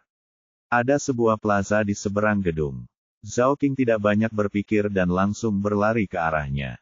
Kali ini, Zhao Yu mencoba bersikap pintar lagi. Ia melihat anak-anak muda bermain skateboard di dekatnya. Ia mendorong salah satu dari mereka dan mengambil skateboardnya. Meskipun Zhao Yu tidak bisa bermain skateboard dengan baik, itu tetaplah transportasi di penghujung hari. Setelah ia mempercepat langkahnya, ia kembali mendekati Zhao King. Zhao King sudah berlari sejauh 2 atau 3 kilometer, dan jelas lebih lambat dari sebelumnya. Namun orang ini belum mau mengakui kekalahannya. Ketika dia melihat Zhao Yu mendekat, dia berlari ke tempat parkir bawah tanah. Zhao Yu meluncur mengikuti jalannya tanpa banyak berpikir. Jalan menuju tempat parkir bawah tanah berupa lereng. Dengan kombinasi berat dan kecepatannya, Zhao Yu melaju lebih cepat lagi. Oh, Zhao Yu ketakutan karena kemampuannya tidak begitu hebat, dan dengan kecepatan seperti itu dia panik. Dan dia masuk melalui pintu keluar tempat parkir bawah tanah. Secara kebetulan, tepat ketika Zhao Yu mendapatkan kembali keseimbangannya, ada sebuah mobil yang melaju ke arahnya. "Apa-apaan ini?" teriak Zhao Yu dan segera menepi. Jalan masuknya sempit dan mobilnya lebar. Punggung Zhao Yu menempel di dinding. Namun setelah menghindari mobil, ada belokan 90 derajat lagi yang tidak dapat ia tangani. Akhirnya, ia terlempar dari papan luncur dan berguling ke tempat parkir. Mungkin karena sistem keajaiban, tetapi saat Zhao Yu terjatuh, papan luncurnya terlepas dan mengenai bagian belakang kepala Zhao King. "Pak!" Zhao King terhantam papan luncur besar itu dan dia berteriak sambil terguling ke depan dan jatuh ke lantai. "Aduh! Ah!" Zhao Yu melihat bintang-bintang di sekeliling kepalanya dan tidak bangun. Zhao King merasa pusing dan memegang kepalanya sambil mengerang. Screech! Tepat saat mereka berdua berusaha untuk pulih, sebuah mobil hitam melaju menuju pintu keluar tetapi dihadang oleh mereka berdua. Ada seseorang yang mengenakan kemeja bermotif bunga di dalam mobil. Dia menurunkan jendela dan bertanya, "Hai, kawan-kawan, apakah kalian baik-baik saja? Perlukah aku memanggil ambulans?" Bang! Tepat saat dia selesai berbicara, Zhao King bangkit dan memukul bagian depan mobil. Zhao King sudah kehilangan kuenya sejak lama. Dia memegang kepalanya dan berjalan kikuk ke arah pengemudi, sambil menopang dirinya di sepanjang sisi mobil. Zhao Yu tahu bahwa Zhao King kemungkinan besar berencana untuk menarik pengemudi keluar dari mobil dan pergi. Jika dia melakukannya, Zhao Yu tidak akan bisa menangkapnya. Namun, Zhao Yu tidak pulih secepat Zhao King. Meskipun ia mencoba mendorong dirinya sendiri dari tanah, ia tidak dapat berdiri. Ia hanya dapat melihat Zhao King sambil berjalan menuju pengemudi. Namun pada saat yang sama, sesuatu terjadi yang mengejutkan Zhao Yu. Tepat ketika Zhao King mencoba menangkap pengemudi menyalakan mesin. Pada akhirnya, Zhao King terseret oleh mobil selama beberapa meter dan terpental. Secara kebetulan, ia berguling ke sisi Zhao Yu. Pengemudi itu ketakutan sehingga ia menginjak gas dan melaju kencang. Wahahaha! Ketika Zhao Yu melihat Zhao King dipukul seperti banteng di toko porselen, dia sangat gembira. Dia segera berdiri dan akhirnya bangkit. Siapa yang menyuruhmu lari?" Zhao Yu berteriak dan melompat ke arah Zhao King. Meskipun Zhao King telah jatuh 2 kali, dia baik-baik saja. Dia menggunakan kaki gunting terbang untuk menjatuhkan Zhao Yu dengan mudah. Aduh! Zhao Yu tersandung dan mengerang. Saat itu, ia teringat bahwa Zhao King adalah anggota SWAT. Jika mereka bertarung 1 lawan 1, Zhao Yu akan berada dalam posisi yang tidak menguntungkan. Kalau begitu, lebih baik aku tidak membuang waktu. Aku akan segera menggunakan beberapa alat. Pikir Zhao Yu. Dia segera mengaktifkan jubah tembus pandangnya. Dia menjadi tidak terlihat seperti udara. Wahaha. Zhao Yu tertawa dan berpikir dalam hati, "Nak, lihatlah aku. Lihat bagaimana aku akan menjagamu." Bab 248. Zhao Yu awalnya berpikir bahwa begitu dia menghilang, dia dapat dengan mudah menangkap Zhao King, dan game over. Namun, tanpa diduga, Zhao King tidak berencana untuk melawan Zhao Yu, dan fokus untuk melarikan diri. Jadi begitu dia menjegal Zhao Yu, dia langsung berlari menuju lift di tempat parkir. Sial, Zhao Yu tidak menyangka bahwa Zhao King tidak akan berusaha mencarinya begitu dia menghilang.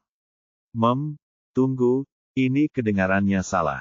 Zhao King seharusnya bingung karena dia tidak bisa melihat Zhao Yu, tetapi mengapa dia bahkan tidak menoleh ke belakang. Melihat Zhao King kabur, Zhao Yu jelas tidak bisa terlalu larut dalam pikirannya sendiri karena jubah tembus pandang itu hanya bertahan selama 1 menit. Begitu jubah itu hilang, maka hilanglah sudah. Bagaimana mungkin dia bisa menunggu? Zhao Yu segera berlari ke depan, masih tak terlihat. Zhao King membanting tombol lift, tetapi menyadari bahwa lift tidak berhenti di lantai tempat parkir. Dia menoleh ke belakang dan tidak melihat Zhao Yu, tetapi dia tidak berhenti bergerak. Dia membuka pintu darurat dan berlari menuruni tangga. Sial, Zhao Yu berteriak frustrasi, mengejar Zhao King. Dia merasakan sakit di hatinya. Ah, jubah tembus pandangku yang malang, apakah akan berakhir sia-sia seperti ini? Pikirnya. Zhao King sangat waspada. Meskipun dia tidak melihat Zhao Yu mengejarnya, dia secara naluriah merasa bahwa bahaya belum berlalu, dan dia harus meninggalkan area itu sesegera mungkin.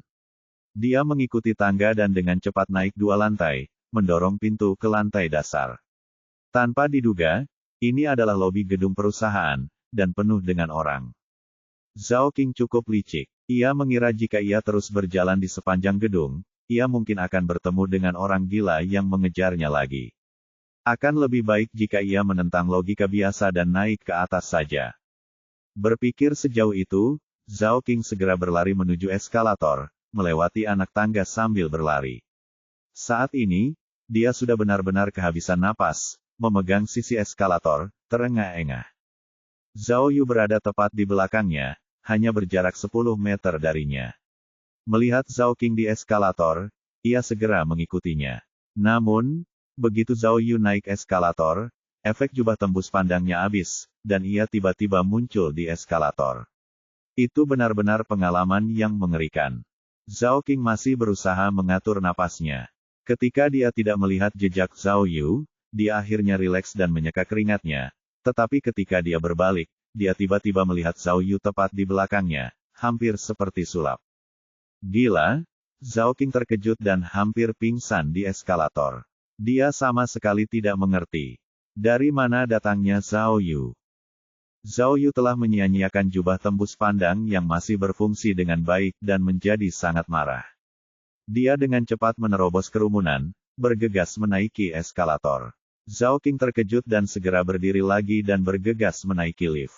Mereka dengan cepat tiba di lantai 2. Zhao King dengan cepat bergegas menuju eskalator berikutnya menuju lantai 3 dengan Zhao Yu mengejarnya. Begitu saja, mereka berdua melakukan adegan kejar-kejaran di eskalator seperti di film, dan tiba di lantai 9 dalam sekejap. Bangunan itu hanya memiliki 10 lantai. Mereka hampir sampai di ujung.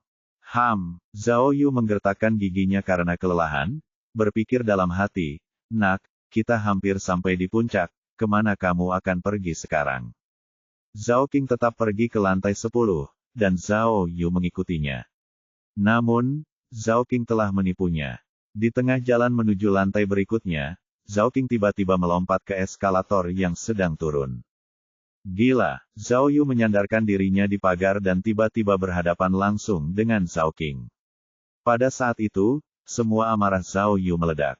Dia melompat tanpa mempedulikan keselamatannya dan melompat ke arah Zhao King. Zhao King tidak pernah menyangka Zhao Yu begitu ceroboh. Setelah dihadang oleh Zhao Yu, keduanya berguling menuruni eskalator seperti bola, menjatuhkan banyak orang di sepanjang jalan. Boom, boom. Setelah pertarungan yang membingungkan, keduanya terbanting ke lantai 9. Zhao Yu merasa seperti akan hancur. Kepalanya berputar dan berdenging. Setelah terjatuh, Zhao King berada di puncak amarahnya. Dia melompat berdiri dengan satu gerakan. Dia bisa saja melarikan diri, tetapi setelah dikejar begitu lama, amarahnya sendiri berkobar. Matanya berkilat penuh bahaya saat dia melangkah mendekati Zhao Yu. Tepat saat kepala Zhao Yu terus berputar, Zhao King menjepit sikunya tepat di leher Zhao Yu. Zhao Yu tiba-tiba tidak bisa bernapas, dan wajahnya langsung memerah. Namun, Zhao Yu juga seorang petarung. Ia menghantamkan tubuhnya ke tubuh Zhao King, memaksa mereka untuk menghantam cermin besar. Cermin itu pecah dengan suara keras, dan Zhao King merasakan bagian dalam tubuhnya bergetar karena benturan itu. Zhao King ingin menindas Zhao Yu sepenuhnya. Meskipun terkena dampaknya, dia mencengkeram tenggorokan Zhao Yu dengan erat, tidak memberinya kesempatan untuk bernapas. Zhao Yu melihat bahwa membanting Zhao King ke cermin tidak berhasil, jadi dia memutuskan untuk berlari-lari sambil menggendong Zhao King di punggungnya. Lantai 9 adalah taman bermain anak-anak yang penuh dengan mainan. Tak lama kemudian, karena ia tidak dapat bernapas, kekuatan Zhao Yu perlahan melemah. Meskipun ia menghantamkan Zhao King ke benda lain beberapa kali lagi, ia tidak dapat melawan lagi. Wajah Zhao Yu memerah, matanya melotot. Dia hampir menyerah. Dalam keadaan darurat, Zhao Yu mengingat daftar barang-barangnya dan itu sangat berguna. Tiba-tiba dia teringat bahwa ada beberapa alat bantu pernapasan otomatis tak terlihat di inventarisnya. Tidak ada waktu yang lebih baik untuk menggunakannya. Dia tidak berani ragu dan segera mengaktifkannya. Dia segera mulai bisa bernapas lagi. Meskipun tenggorokannya diremas erat oleh Zhao King, rasa sesak itu hilang sepenuhnya. Baiklah, nak, pikir Zhao Yu, remaslah sepuasnya. Lihat aku membantingmu sampai mati. Zhao Yu sekali lagi bangkit, dan dengan Zhao King masih di punggungnya, dia membantingnya ke seluruh taman bermain. Kali ini, Zhao Yu menjadi liar. Segala sesuatu di dalam taman bermain dengan cepat menjadi kacau balau. Melihat perkelahian yang terjadi, semua anak dan orang tua segera berlarian. Lapangan bermain dipenuhi dengan teriakan kaget dan kekacauan. Zhao King sedikit tercengang. Ada apa ini? Pikirnya, aku sudah mencekiknya selama ini, bagaimana mungkin dia masih punya begitu banyak kekuatan? Mungkinkah pria ini bisa menahan napas begitu lama? Dia tidak bisa terus seperti ini. Zhao King merasa punggungnya seperti terbanting ke berbagai benda. Jika dia tidak bisa menahan Zhao Yu segera, semuanya akan berakhir baginya. Setelah berpikir sejauh itu, Zhao King segera melepaskannya, tetapi Zhao Yu menyadari bahwa amukannya telah membawa mereka tepat ke kolam pemancingan anak itu. Zhao Yu melihat kolam kecil itu dan langsung memikirkan sebuah ide. Hehe, aku tidak bisa tenggelam sekarang, tetapi bagaimana denganmu? Dia segera melemparkan dirinya ke belakang, jatuh ke dalam kolam bersama Zhao King. Cipratan, air beterbangan di udara, bersama ikan-ikan mas yang malang.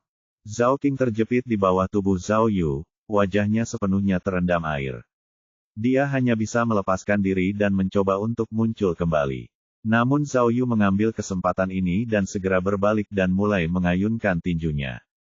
Bam, bam, bam. Pukulannya mendarat tepat di wajah Zhao King, memaksa Zhao King berbalik kesakitan.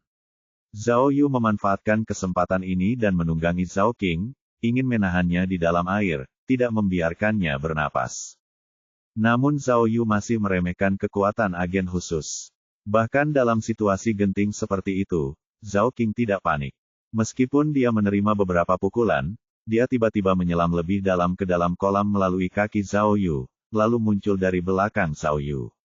Zhao Yu terkejut dengan manuver itu dan ingin berbalik, tetapi kali ini Zhao King tidak bisa menahan diri. Begitu dia muncul kembali, dia langsung menjegal Zhao Yu, menarik Zhao Yu ke dalam air. Kekuatan Zhao Yu tidak sebanding dengan Zhao King, dan dia dengan cepat kehilangan kendali dalam perkelahian itu. Zhao King dengan paksa mendorong Zhao Yu ke dalam air. Namun, Zhao Yu sama sekali tidak khawatir. Alat bantu pernapasannya yang tak terlihat masih aktif dan bertahan selama 10 menit. Dalam 10 menit itu, dia bahkan tidak bisa menenggelamkan dirinya sendiri jika dia mencoba. Zhao Yu berhenti melawan, berencana untuk membiarkan Zhao King berpikir bahwa dialah yang lebih unggul.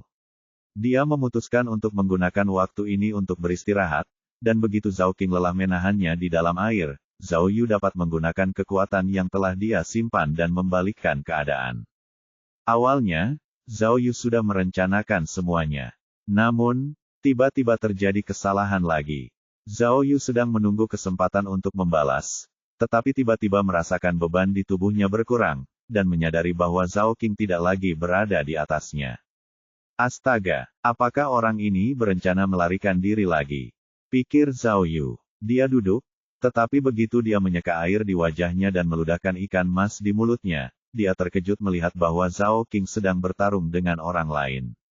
Orang yang melawan Zhao King tidak lain adalah Miao Ying, yang masih mengenakan topeng wajah.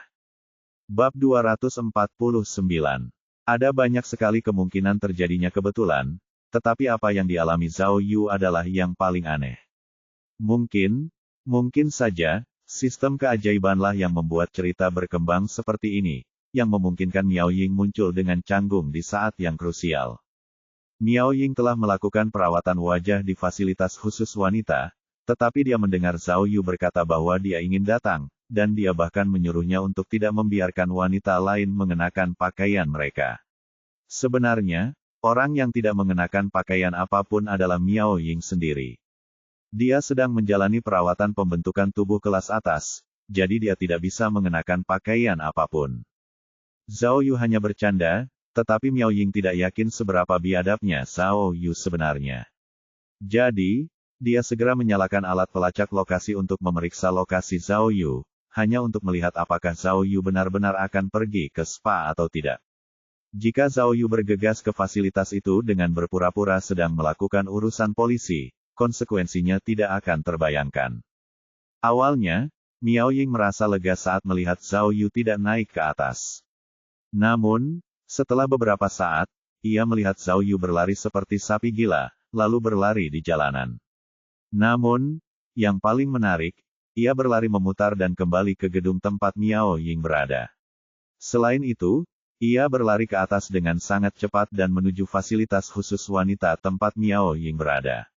Miao Ying panik dan berpakaian. Ia bahkan belum melepas maskernya saat berlari keluar. Kemudian, saat dia turun satu lantai, dia melihat taman bermain anak-anak yang kacau. Ketika dia melihat lebih dekat, dia melihat Zhao Yu menabrak sesuatu sambil menggendong seseorang di punggungnya. Pada awalnya, Miao Ying tidak tahu dengan siapa Zhao Yu sedang bertarung berbahaya, hingga dia semakin dekat dan melihat bahwa orang yang melemparkan Zhao Yu ke dalam kolam adalah orang yang selama ini dia cari, Zhao King. Miao Ying segera berlari dan menendang Zhao King, tetapi tubuh Zhao King cukup kuat. Tendangannya tidak terlalu menyakitinya. Dia khawatir Zhao King akan mencoba melarikan diri, jadi dia melompat maju dan terus bertarung dengan Zhao King. Kenyataannya, perkelahian itu tidak semenarik yang ditayangkan di TV. Satu orang adalah anggota SWAT, dan satunya lagi adalah seorang profesional bela diri. Setelah perkelahian singkat, keduanya saling tendang dan pukul, lalu mundur. Zhao King ditendang di dadanya, dan Miao Ying dipukul di punggungnya. Pada saat itu, meskipun Zhao King memiliki keuntungan, itu adalah 2 lawan 1. Dia khawatir dan ingin melarikan diri. Tetapi Miao Ying jelas tidak akan membiarkannya. Dia terus melawannya. Zhao King tahu bahwa dia tidak bisa bertarung lebih lama lagi, jadi dia berguling ke samping dan mencoba berlari cepat. Namun Zhao Yu sudah keluar dari air.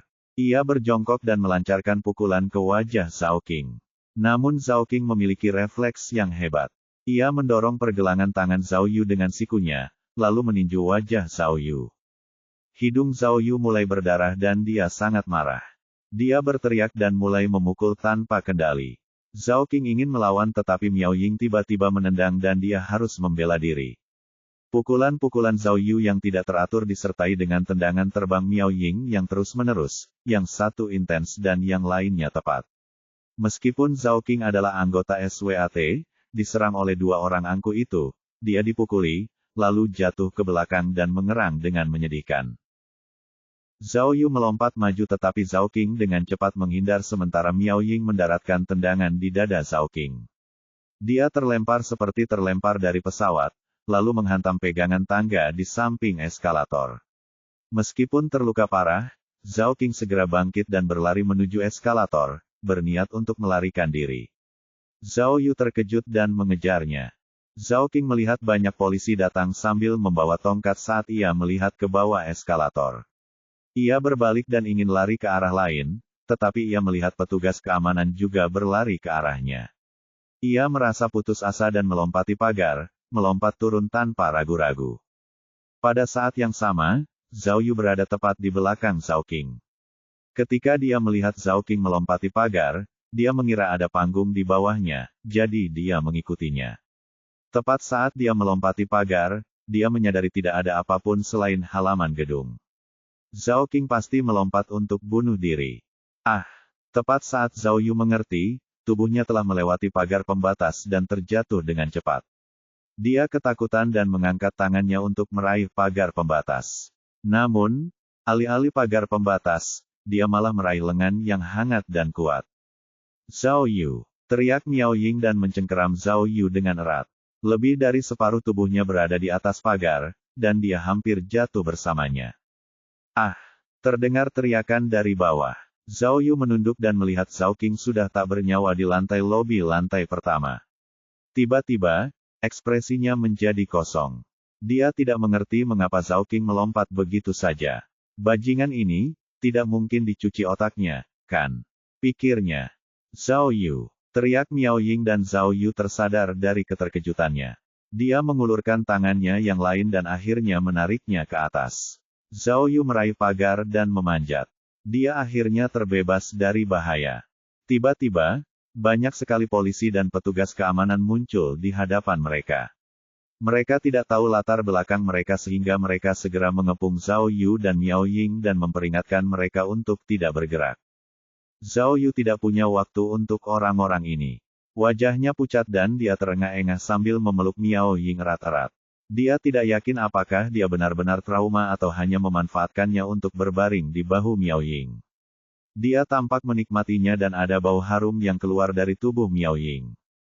Miao Ying juga terengah-engah, tetapi maskernya menghalangi napasnya. Dia melepasnya dan melemparkannya ke wajah Zhao Yu. Setelah beberapa jam, Zhao Yu dan Miao Ying kembali ke kantor mereka di cabang Rongyang. Namun, yang menanti mereka bukanlah sambutan dari rekan satu tim, melainkan ceramah dari atasan. Tang Zhaolong tidak peduli dengan rekan-rekannya di sekitarnya saat dia menghentakkan kakinya dan memarahi, "Kalian berdua. Omong kosong. Lihat, kekacauan yang sangat besar. Apakah kalian tidak mendengar perintahku? Aku bilang jangan menyelidiki. Tidak ada penyelidikan. Ini demi kebaikan kalian sendiri. Mengapa kalian tidak mau mendengarkan? Apakah kalian mencoba membuatku gila? Tunggu hukuman kalian." Miao Xiaoying, Tang Zhaolong menunjuknya. Tidakkah kau pikir kau bisa melakukan apapun yang kau inginkan hanya karena kau punya koneksi untuk membela dirimu? Kau telah melanggar aturan kami. Tunggu saja. Kali ini, lihat bagaimana kau bisa melarikan diri dari ini. Dan kamu, Zhao Yu. Selalu tentang kamu, Zhao Yu. Tang Zhaolong hendak menunjuknya tetapi dia menyadari Zhao Yu telah menghilang. Dia bertanya dengan heran, "Hei, di mana Zhao Yu? Kemana dia pergi? Aku sedang memberi kuliah, kamu." "Sapu, Pak." Tang Zhaolong sedang mengamuk ketika sebuah cangkir kopi kosong terbang entah dari mana dan mengenai punggungnya. Aduh! Tang Zhaolong berbalik ketika cangkir kopi itu jatuh dan pecah di lantai. Siapa itu? Tang Zhaolong terkejut saat mengetahui seseorang melemparkan cangkir kopi ke arahnya. Namun karena cangkir itu terbang begitu cepat, dia tidak dapat melihat siapa yang melemparkannya. Selain dia, para detektif polisi juga bingung dan berdiri di samping untuk melihat apa yang terjadi. Gelas lain melayang di udara dan mengenai bahu Tang Zaolong. Aduh! Tang Zaolong memegangi lengannya dan melompat di tempat. Dia pucat pasi. Tiba-tiba, dia merasakan tamparan di bagian belakang kepalanya. Dia juga bisa merasakan dan mendengarnya. Ah! Tang Zaolong terhuyung dan berbalik untuk melihat. Dia ketakutan. Hanya ada dinding tepat di belakangnya. Siapa itu? Beraninya kau memukulku? Tang Zaolong berbicara ke udara dan para detektif polisi kebingungan. Mereka mengira kepala biro yang baru itu mungkin sakit jiwa. Tang Zaolong melihat sekeliling, tubuhnya kaku dan ketakutan. Dia semakin bingung. Untuk menenangkan diri, dia menarik kursi putar dan duduk di atasnya. Tepat saat dia akan duduk, kursi putar itu terlepas. Tang Zaolong pun jatuh ke lantai. Ah! Tang Zaolong berdiri dan memarahi semua detektif polisi. Kalian semua. Omong kosong. Kalian semua. Tang Zaolong terdiam melihat semua kejadian aneh ini. Ia kesal dan ketakutan. Akhirnya, ia pergi dengan malu-malu sambil memegangi ekornya di antara kedua kakinya. Setelah Tang Zaolong pergi, Zhao Yu keluar dari dapur sambil membawa secangkir kopi.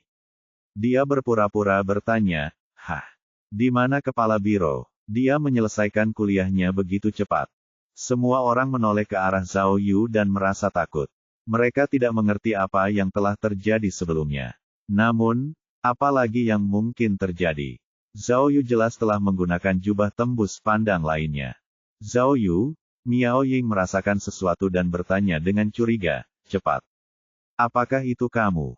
Zhao Yu menyeruput kopinya dan berkata dengan polos, apa yang bisa kulakukan? Teman-temanku dari atas pergi bermain mahjong. Mereka tidak ada di rumah hari ini.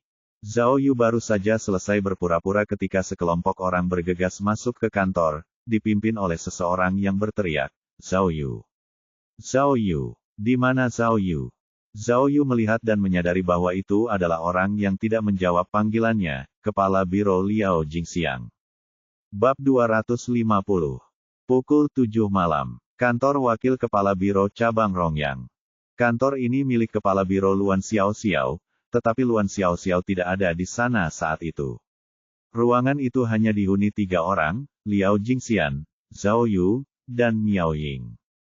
Liao Jingxian memiringkan kepalanya saat dia duduk di kursi Luan Xiaoxiao, dan meminta Zhao Yu dan Miao Ying untuk duduk di sofa berhadapan satu sama lain. Wah! Sebelum Kepala Biro Liao sempat berbicara, ia terlebih dahulu menarik napas dalam-dalam, seolah mengisyaratkan bahwa apa yang akan ia katakan sangatlah penting. Ia terlebih dahulu membuka ponselnya dan menunjukkan sebuah dokumen kepada Zhao Yu dan Miao Ying, sebelum akhirnya berkata, kalian, lihat baik-baik. Ini semua data di komputer kalian, tidak dihapus, tetapi semuanya dipindahkan ke Departemen Investigasi Kriminal tingkat kota. Ini adalah dokumen yang telah diproses. Dokumen ini juga memiliki tanda tangan Kepala Biro Hong. Ini, Zhao Yu tahu Kepala Biro Liao selalu berbicara sesuka hatinya dan langsung bertanya kepadanya, Liao, mengapa kamu tidak mengangkat teleponku beberapa hari yang lalu? Kemana saja kamu beberapa hari ini? Kemana aku pergi? Liao Jingxian berkata dengan marah. Untuk menyelamatkan seseorang. Zhou, dia hampir mati. Zhou. Kepala Biro Zhou. Dia? Apa yang terjadi padanya? Zhao Yu bertanya dengan nada mendesak. Dia dilaporkan secara anonim. Liao Jingxian menjawab, kami bahkan tidak yakin dari mana bukti itu berasal. Tidak hanya terlihat nyata, tetapi kejahatannya juga serius. Saya bahkan tidak bisa membicarakannya di sini.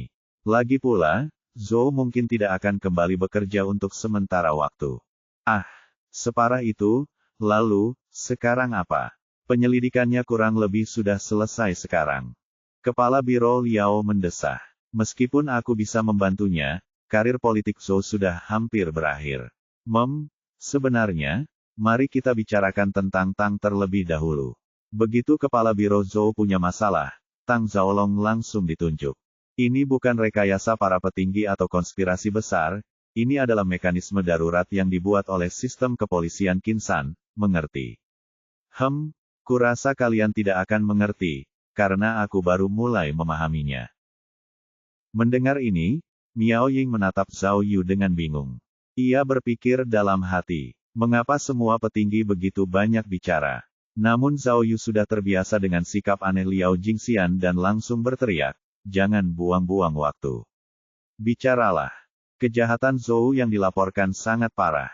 Jika terbukti benar, itu akan menyebabkan skandal besar dengan reaksi berantai dan konsekuensi yang luas. Begitu kantor cabang kota melaporkannya, para pejabat memutuskan untuk mengaktifkan mekanisme darurat dan memindahkan kepala biro yang paling jauh dari daerah Rongyang. Orang ini adalah Tang Zhaolong. Kebijakan semacam ini berasal dari generasi yang lebih tua. Hanya jika mereka menempatkan seseorang di tempat yang jauh, penyelidikan internal ini tidak akan terpengaruh oleh Zhou Andong. Apakah ini sulit dimengerti? Kita mengerti. Sekarang langsung ke intinya. Zhao Yu mengangkat teleponnya. Kuping, apa sebenarnya kebenaran di balik kuping? Cepatlah. Hei, tenanglah sedikit. Ya, saat ini, nama kuping sangat sensitif. Liao Jingqiao memarahinya sedikit karena frustrasi. Kalian benar-benar keras kepala. Meskipun semua tekanan dan bahaya, kalian masih berani menentang perintah. Sungguh ceroboh. Tapi sejujurnya, kalian benar-benar hebat. Meskipun semua kesulitan, kalian masih menemukan beberapa bukti. Menemukan Zhao Qing, Jin benar-benar menemukan orang yang tepat. Jin, Miao Ying sedikit bingung. Namun Zhao Yu tidak berhenti dan menyerang Liao Jingxian. Teruskan. Langsung ke intinya. Intinya, Liao Jingxian berbicara cepat, kalian membuat sesuatu yang sederhana menjadi sesuatu yang rumit. Mengerti. Zhao Yu dan Miao Ying saling memandang, tidak yakin apa yang sedang terjadi. Kalian berdua detektif yang hebat, tetapi apakah kalian benar-benar tidak memikirkan hal ini saat menyelidiki pembunuhan kuping? Liao Jingxian mengangkat bahu dan menjelaskan, jika kuping benar-benar dibunuh karena dia terlibat dalam kasus besar, maka sebagai seorang pemimpin tim, tidakkah menurutmu dia akan menyadarinya?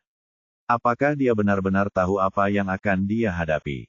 Tetapi selama seluruh kasus ini, apakah kalian merasa kuping memiliki persiapan? Sebenarnya, perkataan Liao Jingxian memiliki pengaruh yang besar pada Zhao Yu dan Miao Ying. Mereka telah memikirkan banyak kemungkinan, tetapi gagal menyadari satu kemungkinan ini. Tampaknya masuk akal. Jika kuping tahu dia mungkin dalam bahaya, mengapa dia tidak khawatir? Kematiannya sangat tiba-tiba. Itulah sebabnya semua orang mengira itu kecelakaan. Sebelum kematian kuping, dia benar-benar fokus pada kasus Mianling, tanpa tanda-tanda khawatir, panik, atau gugup akan keselamatannya sendiri. Apa artinya ini? Bagaimana kalian bisa menjadi detektif jika kalian tidak bisa menemukan jawabannya? Liao Jingxian dengan bangga menyingkirkan teleponnya, lalu membuka dokumen lain untuk mereka. Lihat ini. Dokumen ini berasal dari Departemen Forensik tingkat kota yang memeriksa mayat Zhao Qing. Dokumen itu juga ditandatangani oleh Kepala Biro. Jangan khawatir, Departemen Kepolisian kami tidak memiliki masalah internal. Kematian kuping mungkin berasal dari alasan yang paling umum, balas dendam. Balas dendam. Apa maksudnya? Dari mana datangnya balas dendam? Zhao Yu dan Miao Ying sekali lagi saling menatap, bahkan lebih bingung dari sebelumnya. Sebenarnya, semua ini harus dimulai dari orang lain. Aku akan memperingatkan kalian sebelumnya. Liao Jingqiao memperingatkan mereka, aku tidak akan repot-repot membuat perjanjian kerahasiaan dengan kalian, tetapi kalian harus tutup mulut. Kalau tidak, aku akan membunuh kalian berdua. Astaga, Zhao Yu bersiul.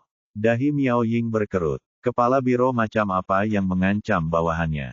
Apakah kepala biro Liao ini juga seorang penjahat? Baiklah, mari kita langsung ke pokok permasalahan. Liao Jingxian menata pikirannya dan berkata, semua ini ada hubungannya dengan ayah kuping. Aku tidak akan menyebutkan nama ayah kuping. Bagaimanapun, dia mata-mata ulung. Dia luar biasa. Saat itu, dia menyusup sendirian ke organisasi kriminal sebagai mata-mata selama bertahun-tahun, lalu bekerja sama dengan polisi dan menghancurkan seluruh organisasi itu. Karena jasanya yang tinggi, ayah kuping kemudian dipromosikan ke kantor provinsi dan menjadi pejabat tinggi. Saya pernah mendapat kehormatan bertemu dengannya. Ekspresi Liao Jingxian menunjukkan sedikit rasa bangga. Tapi, ekspresi bangganya segera berubah menjadi kesedihan saat dia mendesah. Sayangnya ayah Kuping menderita penyakit terminal dan meninggal lebih awal. Sungguh, para dewa cemburu pada orang-orang berbakat. Karena status ayahnya, para pejabat tingkat provinsi selalu memperlakukan Kuping dengan baik, ingin mengembangkan bakatnya dan membuatnya berkembang menjadi polisi yang hebat seperti ayahnya. Mereka memiliki harapan besar padanya, tetapi, sayangnya, pada akhirnya. Lalu, mungkinkah Miao Ying dan Zhao Yu saling memandang lagi? Keduanya tampaknya telah menyadari implikasinya. Benar sekali, situasi seputar kematian Kuping memang aneh. Liao Jingqiao berkata dengan sedih, para petinggi sudah lama mengetahui alasan kematiannya. Dewan Kota membentuk tim investigasi khusus untuk kasus ini. Aku akan memberitahu kalian sekarang, mereka sudah tahu bahwa Hou Meng hanyalah kambing hitam. Oh benar, ini dokumennya. Liao Jingqiao tampak seperti mengingat sesuatu, dan menyerahkan dokumen hukum lainnya kepada Zhao Yu dan Miao Ying. Ini adalah pemberitahuan penundaan hukuman Hou Meng. Karena ada beberapa hal yang rumit, hukuman Hou Meng akan ditunda. Para petinggi telah mengeluarkan perintah, mengatakan bahwa sebelum Hou Meng dijatuhi hukuman, mereka harus menyelidiki seluruh kasus ini secara menyeluruh. Hah, Zhao Yu dan Miao Ying masih terkejut. Setelah beberapa hari melakukan penyelidikan, tim investigasi menemukan beberapa informasi yang mengejutkan. Kepala Biro Liao merendahkan suaranya. Ternyata, tahun ketika kelompok kriminal itu dihancurkan dengan bantuan ayah Kuping, pemimpin mereka bernama Yu Anu. Aku memanggilnya Anu karena aku tidak bisa menyebutkan nama aslinya. Bagaimanapun, orang itu sudah dibunuh di tempat kejadian oleh polisi saat penangkapan awal. Tapi, Yu sesuatu ini punya ayah yang sangat kuat. Menurut informasi, ayah Yu sesuatu ini kembali dari negara lain untuk membalas dendam atas putranya. Itulah sebabnya kami menduga kematian Kuping terkait dengan balas dendam atas orang ini. Ayah Kuping sudah meninggal, jadi mereka malah membunuh Kuping. Miao Ying marah. Bukankah itu terlalu tidak masuk akal? Itu mengerikan. Itu penghujatan. Mendengar ini, Zhao Yu tidak dapat menahan diri untuk menggelengkan kepalanya. Ini disebut cara balas dendam di jalanan. Utang seorang ayah dibayar oleh putranya. Kepada orang-orang yang haus darah di jalanan, siapa yang akan berunding denganmu? Aku tidak tahu bagaimana kalian berhasil menemukan Zhao Qing. Liao Jingxian mendesah. Namun, tim investigasi menemukan dari penyelidikan Yu bahwa tampaknya, ayah Yu secara khusus mempekerjakan seseorang sekuat Zhao Qing dan membuat daftar incaran, dengan maksud untuk membalas dendam kepada semua orang yang telah menyakiti putranya. Aku akan memberitahu kalian sesuatu yang lain. Zhou Andong juga berpartisipasi dalam proses penangkapan, dan dia adalah komandannya. Kami punya alasan untuk mencurigai bahwa orang-orang yang menjebak Zhou adalah kerabat ayah Yu. Tidak mungkin. Zhao Yu semakin bingung. Mengapa ini terdengar seperti alur cerita film polisi? Bukankah ini terlalu berlebihan? Selama bertahun-tahun dia hidup di jalanan, dia tidak pernah mendengar hal gila seperti itu. Orang macam apa ayah Yu? Bagaimana dia bisa begitu berkuasa? Melakukan hal sembrono seperti itu? Apakah dia tidak takut mati? Tapi, kata Kepala Biro Liao, tanpa diduga, Tang Zhaolong begitu dangkal. Kami tidak pernah menyangka bahwa seorang kepala biro dari cabang kecil akan begitu keras kepala, begitu gegabah. Jika aku punya waktu untuk menjelaskan semuanya kepada kalian, maka situasinya tidak akan sampai seperti ini. Bahkan menyebabkan Liu Changhu terluka parah. Mendengar hal tersebut, Miao Ying tidak dapat menahan diri untuk tidak mengerutkan kening. Jangan terlalu banyak berpikir. Kepala Biro Liao berkata dengan serius, Tang Zhaolong hanya bertindak atas perintah atasannya. Kepala Biro Hong telah menyebutkan untuk meminta kalian, para petugas Rongyang, untuk menghentikan penyelidikan apapun atas kasus Kuping. Salah satu alasannya adalah untuk melindungi kalian, yang lain adalah untuk mencegah kalian bertindak terlalu berlebihan dan memberitahu pihak lain, yang akhirnya malah menjadi pengganggu daripada membantu. Juga, para petinggi punya rencana lain. Mereka khawatir penyelidikan itu akan menimbulkan publisitas buruk, jadi mereka tidak ingin kalian ikut campur. Jika mereka bisa mengatasinya sendiri, itu akan mengurangi kemungkinan publisitas buruk itu menyebar. Bagaimana? Setelah semua itu, apakah kalian akhirnya menyadari sesuatu? Liao Jingxian berbicara tanpa henti, jika kalian merasa masih ada yang salah, atau memiliki kecurigaan, aku dapat menunjukkan kepada kalian semua dokumen itu. Kalian bahkan tidak berpikir, bukan? Jika para petinggi ingin menyembunyikan kebenaran tentang bisnis atau konspirasi yang mencurigakan, bagaimana mungkin mereka memberi kalian begitu banyak kesempatan? Perkataan Liao Jingxian tiba-tiba membuat Zhao Yu dan Miao Ying kehilangan kata-kata. Tapi setelah semua itu, Liao Jingxian menatap mereka berdua, kemampuan kalian berdua benar-benar mengesankan. Bahkan dalam situasi yang sulit seperti ini, kalian masih menemukan Zhao Qing, dan hampir menangkapnya. Itu tidak bisa dipercaya.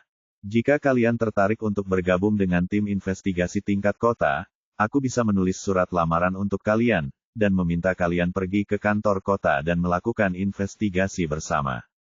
Bagaimana? Namun, sebelum Liao Jingxian selesai berbicara, dia sudah melihat jari tengah Zhao Yu terangkat ke udara ke arahnya.